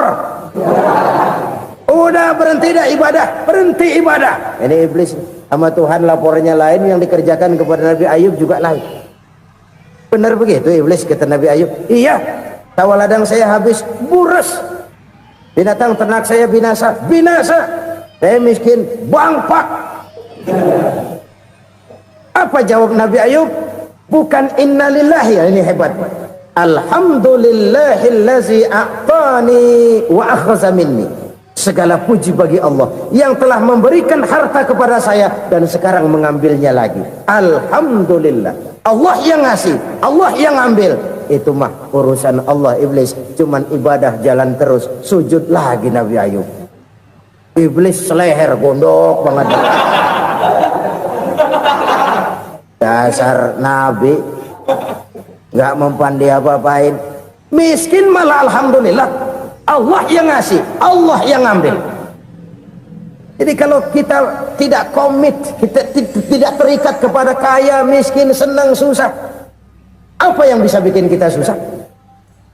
Jadikan kekayaan, kemiskinan, jadikan senang susah sebagai anak buah yang bisa kita atur. Jangan kekayaan ngatur kita, jangan kemiskinan ngatur kita. Kita yang harus mengatur mereka. Senang susah, kaya, miskin, bahagia, sengsara, jadikan itu anak buah yang bisa kita atur. Kalau sekarang kita kaya, lain saat boleh jadi kita miskin, semiskin-miskinnya. Allah yang ngasih, Allah yang ngambil. Tenaga mana yang bisa menghalangi? Ibadah jalan terus. Iblis makin gondok. Dasar Nabi loh. Akhirnya apa? Nabi Ayub dikerjain, diberikan penyakit. Demikian fatal penyakitnya. Bayangin, udah miskin sakit. Masya Allah. Miskin sakit. Sakitnya nggak lama, kira-kira 16 tahun. Istrinya 3, 2 mental minta ceraiin. Ngerawatin laki bengek begini. Senang belum tentu, susah udah pasti nih. Cerai aja, cerai dah. Cerai. Tinggal satu Siti Rahmah yang setia menemani beliau. Sesetia-setianya hati perempuan, Satu saat Siti Rahmah bilang, "Bang, iya, abang kan Nabi, Bang. Lalu, namanya Nabi kan doanya jarang meleset, Bang. Maksud kamu minta kenapa sih sama Tuhan biar abang sembuh baik dah, Bang?" Siti Rahmah, "Iya, saya sakit berapa tahun sih dah?" 16 tahun, Bang. "Sebelum ini saya sehat berapa tahun?" "Ya kira-kira 60 tahun, Bang." "Nah, coba ente banding-bandingin, Rahmah. Saya dikasih sehat 60 tahun, dikasih sakit 16 tahun, sudah nggak sabar mau doa kepada Allah minta sembuh. Saya malu kepada Allah. Diuji dengan yang luar biasa seperti ini, tidak mengganggu stabilitas kehambaannya. Dia tetap menghamba kepada Allah Subhanahu wa ta'ala." Saudara-saudara kaum muslimin rahimakumullah, kunci menghadapi kesulitan itu apa? Allah jelaskan dalam satu ayat, "Wa basyiris sabirin alladzina iza asabathum musibah qalu inna lillahi wa inna ilaihi raji'un." Gembirakan orang-orang yang sabar. Siapa mereka itu? Yang apabila mendapat musibah mereka kembali kepada keyakinan dasar segalanya dari Allah dan segalanya akan kembali kepada Allah. Ini konsepsi dasar dari sikap muslim dalam menghadapi berbagai kesulitan. Segalanya dari Allah, segalanya akan kembali kepada Allah. Kalau ini sudah kondisi dasarnya, maka kita akan lapang menghadapi kenyataan bagaimanapun pahitnya. Apakah itu namanya miskin, apakah itu namanya sakit, bahkan maut sekalipun. Segalanya dari Allah, segalanya akan kembali kepada Allah. Ini sikap hidup, bukan sekedar ucapan. Kita kadang-kadang menjadikannya sebagai ucapan. Mulutnya sih nggak berhenti, innalillahi wa inna ilaihi raji'un, tapi nangisnya terus gerung-gerungan. Bukan itu, ini kesadaran moral. Kalau segalanya dari Allah, segalanya kembali kepada Allah, kan sebenarnya cuma nunggu giliran. Hari ini saya nyembayangin dia, entah hari apa saya disembayangin orang. Hari ini saya antar dia ke kubur, entah hari apa orang nganterin saya ke kubur. Hari ini saya tahlilkan dia, entah nanti kapan orang tahlilkan saya. Segalanya dari Allah, segalanya akan kembali juga kepada Allah. Oleh sebab itu saudara-saudara, kesulitan bukan untuk ditakuti. Kesulitan justru untuk diatasi, dicarikan jalan keluarnya. Dan tidak ada orang yang tidak pernah mendapat kesulitan. Tidak ada. Semakin tinggi status sosial, semakin tinggi kualitas keimanan, semakin besar juga tingkat kesulitan. Hanya saja bagaimana cara kita mengatasinya. Dan Al-Quran menyatakan, "Inna ma'al usri yusra." Di balik kesulitan itu pasti ada kemudahan. Roda itu berputar. Karena itu Rasulullah sallallahu alaihi wasallam mengingatkan kepada kita, ta'arraf ilallahi firraha ya'rifka fisyiddah. Ingatlah kepada Allah di waktu kamu senang, supaya Allah ingat kepada kamu di waktu kamu susah. Kalau waktu senang kita ingat kepada Allah, kita susah, Allah tidak akan meninggalkan kita. Tapi kalau waktu senang kita jauh dari Allah, sujud tidak sempat, dengan masjid jauh, ketika senang kita lupakan Allah. Nanti begitu kita susah, Allah lupakan kita, dan itu menyakitkan. Oleh karena itu orang-orang tua kita dulu bilang, kalau lagi sehat ingat-ingat lu bakal sakit nanti. Kalau lagi kaya ingat-ingat satu saat kita bakal jatuh miskin. Bahkan kalau lagi muda ingat-ingat kita bakal tua. Dan yang terpenting, kalau lagi hidup ingat-ingat kita bakal mati. Saudara-saudara kaum muslimin rahimakumullah. Jadi yang kedua yang merupakan perbendaharaan surga, menyembunyikan musibah. Saudara-saudara kaum muslimin rahimakumullah. Hal ketiga yang merupakan perbendaharaan surga adalah wasilatur rahmi. Orang yang suka bersilaturahmi. Sebagaimana yang kita maklum bahwa manusia adalah makhluk yang disebut zon politika. Makhluk sosial yang tidak mungkin hidup sendiri-sendiri. Betapa dan siapapun kita memerlukan orang lain. Bodoh betul manusia kalau tinggal di tengah masyarakat tapi tidak mau bermasyarakat. Merasa hebat sendiri, pinter sendiri, gagah sendiri, kaya sendiri. Mungkin kalau mati juga ngubur sendiri. Jangankan kita di sini, di sorga saja Nabi Adam waktu sendirian bengong melulu, mondar mandir. Allah tegur Adam sepi Adam. Ya ini kalau bahasa saya. Iya Tuhan sepi ini nggak ada coret-corekan pisan ini. Diciptakan Siti Hawa baru anteng Nabi Adam. Itu di sorga. Cobalah. Umpamanya saudara tinggal di Jakarta nih. Kayak bener. Apaan aja di Jakarta punya saudara dah. Jembatan Semanggi ambil. Monas, Buntel bawa pulang. Hotel-hotel ambil semua. Cuman tinggal di Jakarta sendirian. Apa enaknya? Betapa dan siapapun kita perlu orang lain. Tidak ada seorang pun yang bisa memenuhi kebutuhan hidupnya secara sendiri-sendiri. Nah, Islam telah menyelamatkan manusia dari ras diskriminasi, mengikat manusia dengan persaudaraan yang berlandaskan kepada akidah. Karena itu dianjurkan bersilaturahmi. Bahkan Nabi menyatakan, "Man arada ayyubsata lahu fi rizqihi wa yunsa'a fi atharihi falyasil rahimah." Siapa yang kepengen diluaskan rezekinya dan dipanjangkan usianya, banyaklah ia bersilaturahmi. Siapa yang kepengen dimudahkan rezekinya, hendaknya ia banyak bersilaturahmi. Kalau banyak teman, kesulitan kan paling tidak ada tempat cerita. Udah susah, sendirian kita pikirin diri, nggak ada tempat tukar pikiran. Cepet banget sama bengek. Dilawan sendiri. Nah, secara makro kita bisa berkata, tidak mungkin ada kemenangan kalau tidak ada kekuatan. Tidak ada kekuatan kalau tidak ada kesatuan dan persatuan. Tidak mungkin ada kesatuan dan persatuan tanpa semangat silaturahmi. Kalau umat Islam mau menang, dia harus kuat. Kalau umat Islam mau kuat, dia harus bersatu. Kalau umat Islam mau bersatu, dia harus membudayakan silaturahmi ini. Bahkan sampai-sampai kata Nabi, kalau bisa cari nilai tambah. Apa? Silman qata'at. Bersilaturahmilah kau kepada orang yang marah denganmu. Masya Allah, indahnya ajaran agama kita. Orang yang marah pun kepada kita, kata Nabi, kalau bisa bersilaturahmilah kepadanya, kepada orang yang marah itu. Di situ nilai tambah. Cuman jujur nih hadis, ngucapinnya gampang, ngamalinnya yang berat banget. Orang marah sama kita disuruh silaturahmi, ada apa sama lu? Lu marah, ada gua marahan lagi. Gue pikirin. Saudara-saudara kaum muslimin rahimakumullah. Tapi ini yang diajarkan, bahkan ini yang dicontohkan oleh baginda Rasul. Bagaimana begitu mudah, misalnya satu saat Abu Jahal ini ngatur strategi bagaimana bikin Muhammad celaka. Dia gali lubang di depan tempat tidurnya. Dia tutupin daun korma.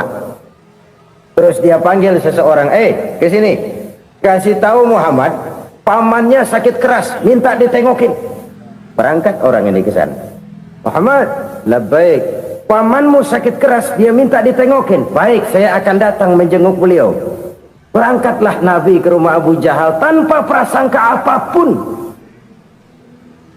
Abu Jahal udah pasang setil, selimut 3 rangkap setengah dia pakai, persis kayak orang meriang. Tapi sembari ngintip dari balik selimut, begitu Muhammad buka pintu, nah masuk perangkap nih. Muhammad jalan menuju tempat pembaringan. Makin lama makin dekat, makin lama makin dekat, makin dekat ke lubang yang dipasang oleh Abu Jahal itu. Dalam hati Abu Jahal, terus dah jatuh, mampus dah lo ini. Mampus lo hari ini nih. Apa yang terjadi? Malaikat Jibril datang. Muhammad, pamanmu cuma pura-pura sakit. Di depan tempat tidurnya ada lubang perangkap supaya kamu jatuh ke situ. Sudah, kamu pulang. Balik kanan Nabi. Sudah hampir jatuh ke lubang, balik kanan, pulang. Bayangin kecewanya Abu Jahal. Muhammad dikit lagi, Muhammad dikit lagi. Enggak paman, saya pulang aja. Emosi bangun dari tempat tidur, enggak sadar kalau lagi pura-pura sakit. lompat ngejar Nabi, dia lupa dengan lubang yang dia gali. Serak, nyemplung sendiri ke dalam lubang.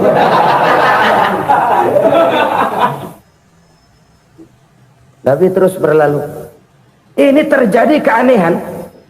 Jatuh ke lubang yang dia gali itu sebenarnya nggak terlalu dalam ya, antara 3-4 meteran lah. Tolong, saya jatuh ke lubang ini. Datanglah pelayan-pelayannya itu. Angkat saya dari sini. Ngulurin tambang. Satu gulung, belum juga nyampe itu tambang. Kurang, beli lagi ke warung. Sambung, ulur lagi, nggak juga bisa sampai. Wah, ini kerjaan Muhammad ini. Tolong, siapa salah seorang kamu ke rumah Muhammad, kasih tahu encangnya kecebur. Minta ditolongin. Sampaikan kepada Rasul. Kenapa? Pamanmu jatuh ke lubang, Muhammad minta tolong diangkatin. Tambang udah nyambung-nyambung nggak nyampe juga. Ya, nanti saya datang, saya tolong. Coba ini. Nyata-nyata orang berniat jahat mau mencelakakan dia. Datang dia menolong. Ini yang disebut air tuba dibalas air susu ya ini. Bukan sebaliknya. Air tuba dibalas air susu. Paman, kecebur ya? Iya Muhammad, tolong ini. Pegang tangan saya. Nabi ulurkan tangannya. Nyampe. Dipegang oleh Abu Jahal. Diangkat ke atas. Sampai atas. Apa kata Abu Jahal? Sihirmu memang hebat Muhammad. Udah ditolongin dikata sihir. Yang enak kita kemplang kan itu orang begitu. Urusan apa? Tapi inilah akhlak. Kalau bisa kamu bersilaturahmilah dengan orang yang marah kepadamu sekalipun. Orang marah kita tetap baik. So, kalau kita berbuat baik sama orang yang memang baik, rasanya sih biasa-biasa aja. Orang baik kita baik lagi, ya draw aja, belum ada nilai tambah di situ. Baru ada nilai tambah kalau kita bisa berbuat baik kepada orang yang nyakitin kita. Itu namanya kita setingkat di atas dia. Dia sakitin kita, kita berbuat baik sama dia. Dia pelit sama kita, kita baik sama dia. Dia marahin kita, kita deketin dia. Di situ kita punya nilai tambah. Jadi siapa yang ingin diluaskan rezekinya, kata Nabi, dan dipanjangkan umurnya, hendaklah ia banyak-banyak bersilaturahmi. Sederhana sebenarnya silaturahmi, tapi silaturahmi membangkitkan semangat kesatuan dan persatuan. Kesatuan dan persatuan melahirkan kekuatan. Dalam matematika 1 ditambah 1 pasti 2. Tapi di tengah masyarakat 1 orang takut ditambah 1 orang takut, hasilnya jadi 2 orang setengah berani. Kenapa setengah berani? Karena udah berdua. Tadi pan takut sendirian. Kalau dia kumpul turu-turu takutlah jadi berani. Kita yang lemah, kita yang tidak berdaya, kita yang miskin, kalau mau kompak bersatu, apa yang nggak bisa kita kerjain? Apalagi tinggal di kota besar, pilihan cuma 2, bertahan atau minggir. Bertahan atau minggir. Untuk bisa bertahan harus mampu bersaing. Untuk mampu bersaing harus punya keahlian. Keahlian harus ditunjang dengan pendidikan, ditambah oleh kekompakan sebagai umat. Udah miskin mencar mulu, orang injak kita. Orang nggak pandang urusan apa malu. Oleh karena itu silaturahmi pada hakikatnya merupakan roh dari ukhuwah yang diajarkan oleh agama kita. Bagaimana Islam menyelamatkan masyarakat manusia dari ras diskriminasi, mengikat manusia, dan tidak ada persaudaraan yang lebih indah selain persaudaraan yang diikat dengan nilai-nilai akidah. Sepanjang orang di jalan Allah, itulah saudara kita. Keluar dia dari jalan Allah, selesailah persaudaraan sampai di situ. Karena itu, kalau ingin menyimpan sesuatu di surga, banyaklah bersilaturahmi. Datang ke rumah ini, datang ke rumah itu, dan lain sebagainya. Itu simpanan kita di akhirat nanti. Ini yang ketiga. Saudara-saudara, yang keempat, perbendaharaan surga itu apa? Wa qawlu la hawla wa la quwwata illa billah. Ucapan la hawla wa la quwwata illa billah. Ibadah kan ada yang berat, modalnya besar. Bangun masjid berat, modalnya besar. Bangun rumah sakit berat, modalnya besar. Ada ibadah yang berat tapi modalnya ringan. Misalnya puasa itu berat, mengendalikan nafsu. Kalau sekedar nggak makan nggak minum sih enteng, mengendalikan nafsu itu jihad terbesar, tapi kan modalnya ringan, cuma niat saja. Ini ibadah berat, modalnya ringan.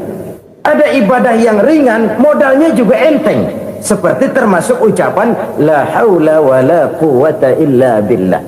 Tanpa sadar, la haula wala quwata illa billah, nyelengin tuh di surga. Nyelengin, kita nggak terasa, nyelengin simpenan akhirat. La haula wala quwata illa billah, nyimpan lagi. Kaget, la haula wala quwata illa billah, nyimpan lagi. Banyak simpenan. Walaupun sebenarnya yang dimaksud di sini adalah kesadaran batin bahwa tidak ada daya dan kekuatan kecuali Allah. Itu intinya. Kita memulai pekerjaan disunahkan baca bismillah, kan begitu? Apa itu? Kesadaran moral bahwa ini saya bisa kerjakan. Saya kerjakan ini dengan menyebut nama Allah. Kenapa? Kalau Allah tidak memberikan daya dan kekuatan, mana mampu saya kerjakan ini. Maka saya kerjakan ini dengan menyebut nama Allah. Bismillah. Kesadaran moral. Manusia hanya wajib berusaha, tapi nggak pernah wajib berhasil. Banyak hal-hal yang kalau kita renungkan secara rasio nggak mungkin, tapi jadi kenyataan. La haula wala quwata illa billah. Tidak ada daya dan kekuatan kecuali bagi Allah semata-mata. Kesadaran moral akan kelemahan dan keterbatasan makhluk bernama manusia. Kadang kita kagum dengan otak, tapi kita sering lupa sama yang bikin otak. Padahal bagaimanapun hebatnya otak, yang bikin otak pasti lebih hebat dari otak. Nggak percaya, silahkan otak-otakan. Inilah kecenderungan. Kita kagum dengan pesawat-pesawat mutakhir, bukan main besi gede banget terbang itu. Alangkah hebatnya. Lalu apa yang bikin otak tidak lebih hebat dari itu semua? Kita puji laut, apa yang bikin laut tidak lebih hebat dari laut itu? La haula wala quwata illa billah. Tidak ada daya dan kekuatan kecuali Allah. Apa yang bisa kita lakukan kalau tidak karena daya dan kemampuan yang diberikan oleh Allah kepada kita? Lahirlah sikap tawadu, rendah hati, tidak melonjak menjadi angkuh dan sombong, sadar akan kelemahan dan keterbatasan diri sebagai makhluk yang diciptakan oleh Allah Subhanahu wa taala. Jadi satu sisi ini ucapan yang berpahala, la haula, jadi wiridan. Pada sisi lain ini kesadaran moral, sikap mental, kesadaran batin bahwa yang punya daya dan kekuatan itu cuma Allah. Kita nggak pantas untuk sombong, sebab sombong itu pakaiannya Allah.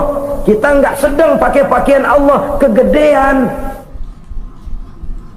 Dan makin kita renungi, makin terbentur. Apa sih yang bisa kita sombongin? Kita mau sombong apa? Kaya, pintar, itu kan semua relatif. Di atas langit masih ada langit lagi.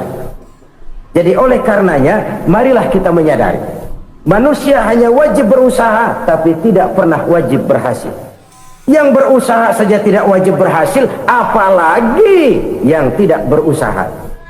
Islam bukan agama orang pemalas yang selesai sholat lalu enggelohom, enggelenggem ayem-ayem. Tapi Islam bukan agama orang sombong yang setelah berusaha lalu tidak memerlukan Allah. Kita bisa saja bikin proyeksi, tahun sekian kita bakal panen besar menurut perhitungan otak. Tapi ada kejadian lain. Apa? Tikus ngambek. Habis itu dimakanin tikus, panen gagal. Proyeksi rasional gagal oleh tikus-tikus yang ngambek itu. Bisa saja terjadi. Tahun depan kita panen besar, urung. Kenapa? Musim panas panjang. Dan sekarang ini koran-koran bikin berita musim mengalami penyelewengan. Bukan cuma manusia yang nyeleweng sekarang. Musim pakai nyeleweng. Mestinya kan musim hujan udah selesai, masih hujan-hujan juga. Musim. Nah sekarang kita boleh bikin proyeksi, kita bakal panen besar. Tahu-tahu musim panas panjang. sawah retak, air kering, cari teknokrat yang paling botak, suruh pendekin tuh musim panas. La haula wa la quwata illa billah. Inilah kesadaran moral. Saudara, saya teringat satu saat ada seorang konglomerat, umurnya ya kira-kira 70-an. Satu saat dia ditanya oleh wartawan, "Pak, umur Bapak berapa sih?" "Ya paling 10 tahun." 10 tahun? 10 tahun? Anak Bapak berapa orang? Satu saja? Satu. Harta Bapak berapa? Ya paling-paling bangsa 7 juta kali. 7 juta? Iya. Pak, kenapa Bapak bohongi saya? Bapak punya buku biografi, koran-koran, majalah-majalah banyak memuat cerita riwayat hidup Bapak. Saya tahu umur Bapak 70. Kenapa bilang cuma 7 tahun? Saya tahu anak Bapak 8. Kenapa cuma bilang 1? Saya tahu harta Bapak miliaran, mungkin triliunan, pabrik di mana-mana, bank di mana-mana. Kenapa bilang uang Bapak cuma 7 juta? Nah, kata si konglomerat tadi, "Kamu benar, Nak, kamu benar. Umur saya kalau jumlahnya memang 70, Nak. Cuman ingat-ingat saya, baru 7 tahun terakhir ini saya sujud. Baru 7 tahun terakhir ini saya berusaha dekat dengan Allah. Saya laksanakan perintahnya, saya jauhi larangannya. 7 tahun inilah rasanya yang ada nilainya di hadapan Allah. Yang 63 tahun matong, kelabu, kelem umur gue. Habis untuk maksiat, untuk munkarat. Maka ketika ditanya tadi, umur saya 7 tahun itu. Oh begitu Pak. Oh iya. Lalu anak Pak, anak Bapak kan 8. Kenapa bilang cuma 1? Nah, kalau jumlah hitungannya memang anak saya 8. Tapi dari 8 orang ini rasanya cuma 1 nih yang bakal jadi buah hati, belahan jantung, pelanjut cerita, penerus sejarah, bakal jadi anak soleh yang akan mendoakan saya. Cuma 1 rasanya anak saya ini yang bakal jadi buah hati saya, besar-besaran saya, yang akan mendoakan di kubur saya, yang akan mendoakan di akhirat saya. Yang 7 orang mana? Masya Allah, yang 1 tenggeng, yang 1 nyekek botol mulu, yang 1 nggak karu-karuan. Makanya saya bilang 1 anak saya yang akan bisa mendoakan saya. Oh begitu Pak. Iya. Nah, harta Pak, harta Bapak kan triliunan, pabrik Bapak di mana-mana, uang Bapak hampir di tiap bank-bank besar. Kenapa bilang cuma 7 juta? Betul kau Nak. Harta saya kalau jumlahnya memang miliaran, triliunan mungkin, tapi yang saya ingat baru 7 juta tuh yang saya belanjakan di jalan Allah. Saya nyumbang masjid, saya santuni yatim piatu, saya bantu pembangunan pesantren, saya bantu pembangunan rumah sakit Islam. Itu yang akan saya bawa pulang ke akhirat, yang 7 juta itu. Yang triliunan itu nanti akan diperebutkan oleh anak-anak saya sebagai waris saya. Jadi harta saya 7 juta itu yang bakal nemenin saya di akhirat, yang akan saya bawa pulang jadi teman saya. Saudara-saudara kaum muslimin, jangan-jangan orang tua itu adalah kita-kita ini. Jangan-jangan kita-kita ini adalah orang tua itu. Jangan-jangan itu potret dari diri kita masing-masing. Dari sekian umur yang diberikan Allah, berapa tahun yang ada nilainya di hadapan Allah? Dari sekian anak-anak yang merupakan amanah, berapa yang akan mendoakan kita sebagai orang tuanya menjadi anak soleh? Dari sekian banyak harta yang diberikan Allah, berapa yang akan kita bawa pulang menghadapnya nanti, yang kita belanjakan di jalan Allah? Ini sebuah potret kehidupan. Karena itu kita kembali kepada la haula wa la quwata illa billah.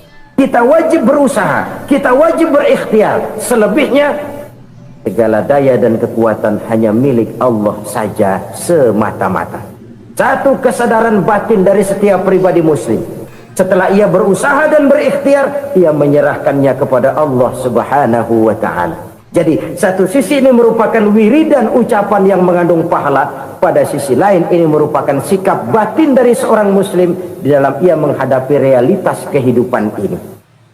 Saudara-saudara kaum muslimin rahimakumullah, kalau ini kita jadikan satu basis kehidupan, Maka ini akan menyelamatkan manusia dari kemungkinan tergelincir menjadi orang yang lupa diri dan lupa darat. Sebab itu Imamul Ghazali berpesan, jadidis safinah fa innal bahra amiq wa khuziz zad fa inna safara ba'id wa khaffifil hamla fa innal hamla sadid. Perbarui selalu kapalmu karena lautan sangat dalam. Bawa bekal yang banyak karena perjalanan ini sangat jauh.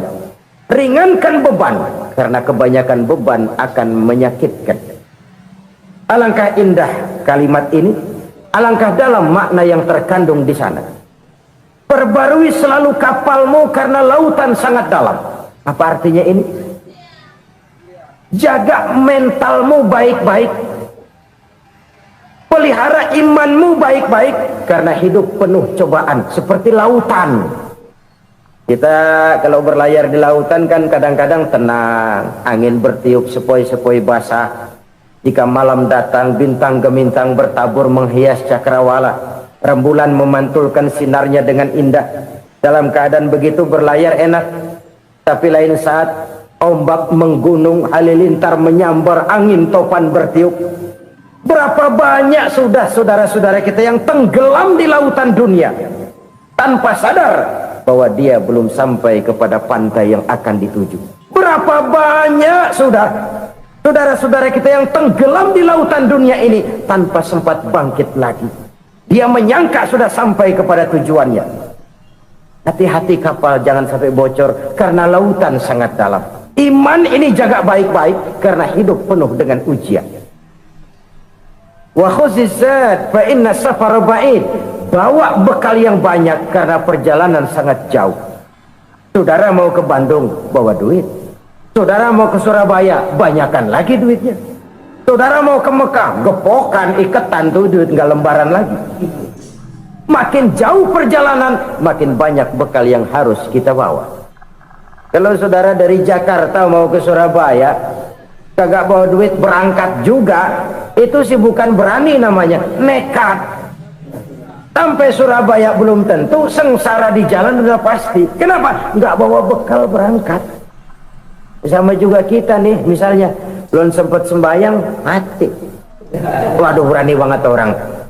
Belum punya bekal, mati. Sengsara di jalan.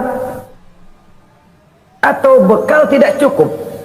Dari Jakarta saudara mau ke Surabaya, bawa duit 500 perak. Paling jauh Cikampek nyampenya itu. Paling jauh itu. Antara jauhnya perjalanan dengan bekal yang saudara bawa tidak seimbang. Hidup ini perjalanan panjang. A walking tour. Dimulai dari alam arwah. Sebelum jasad diciptakan, roh diciptakan lebih dulu. Dari situ pindah ke alam rahim. Dari alam rahim pindah ke alam dunia. Dari alam dunia pindah ke alam barzah. Baru menuju akhirat. Satu perjalanan panjang. Kalau bekal tidak bawa, sengsara di jalan. Bawa bekal yang banyak karena perjalanan ini sangat jauh. Wa khaffifil hamla, ringankan beban karena beban itu cuma akan menyulitkan. Kalau bekal itu sih keperluan, tapi beban nggak kita perluin, cuma ngeberat-beratin. Apa ini beban? Dosa, kecurangan, kebatilan, kesoliman, ketidakadilan, kesewenang-wenangan.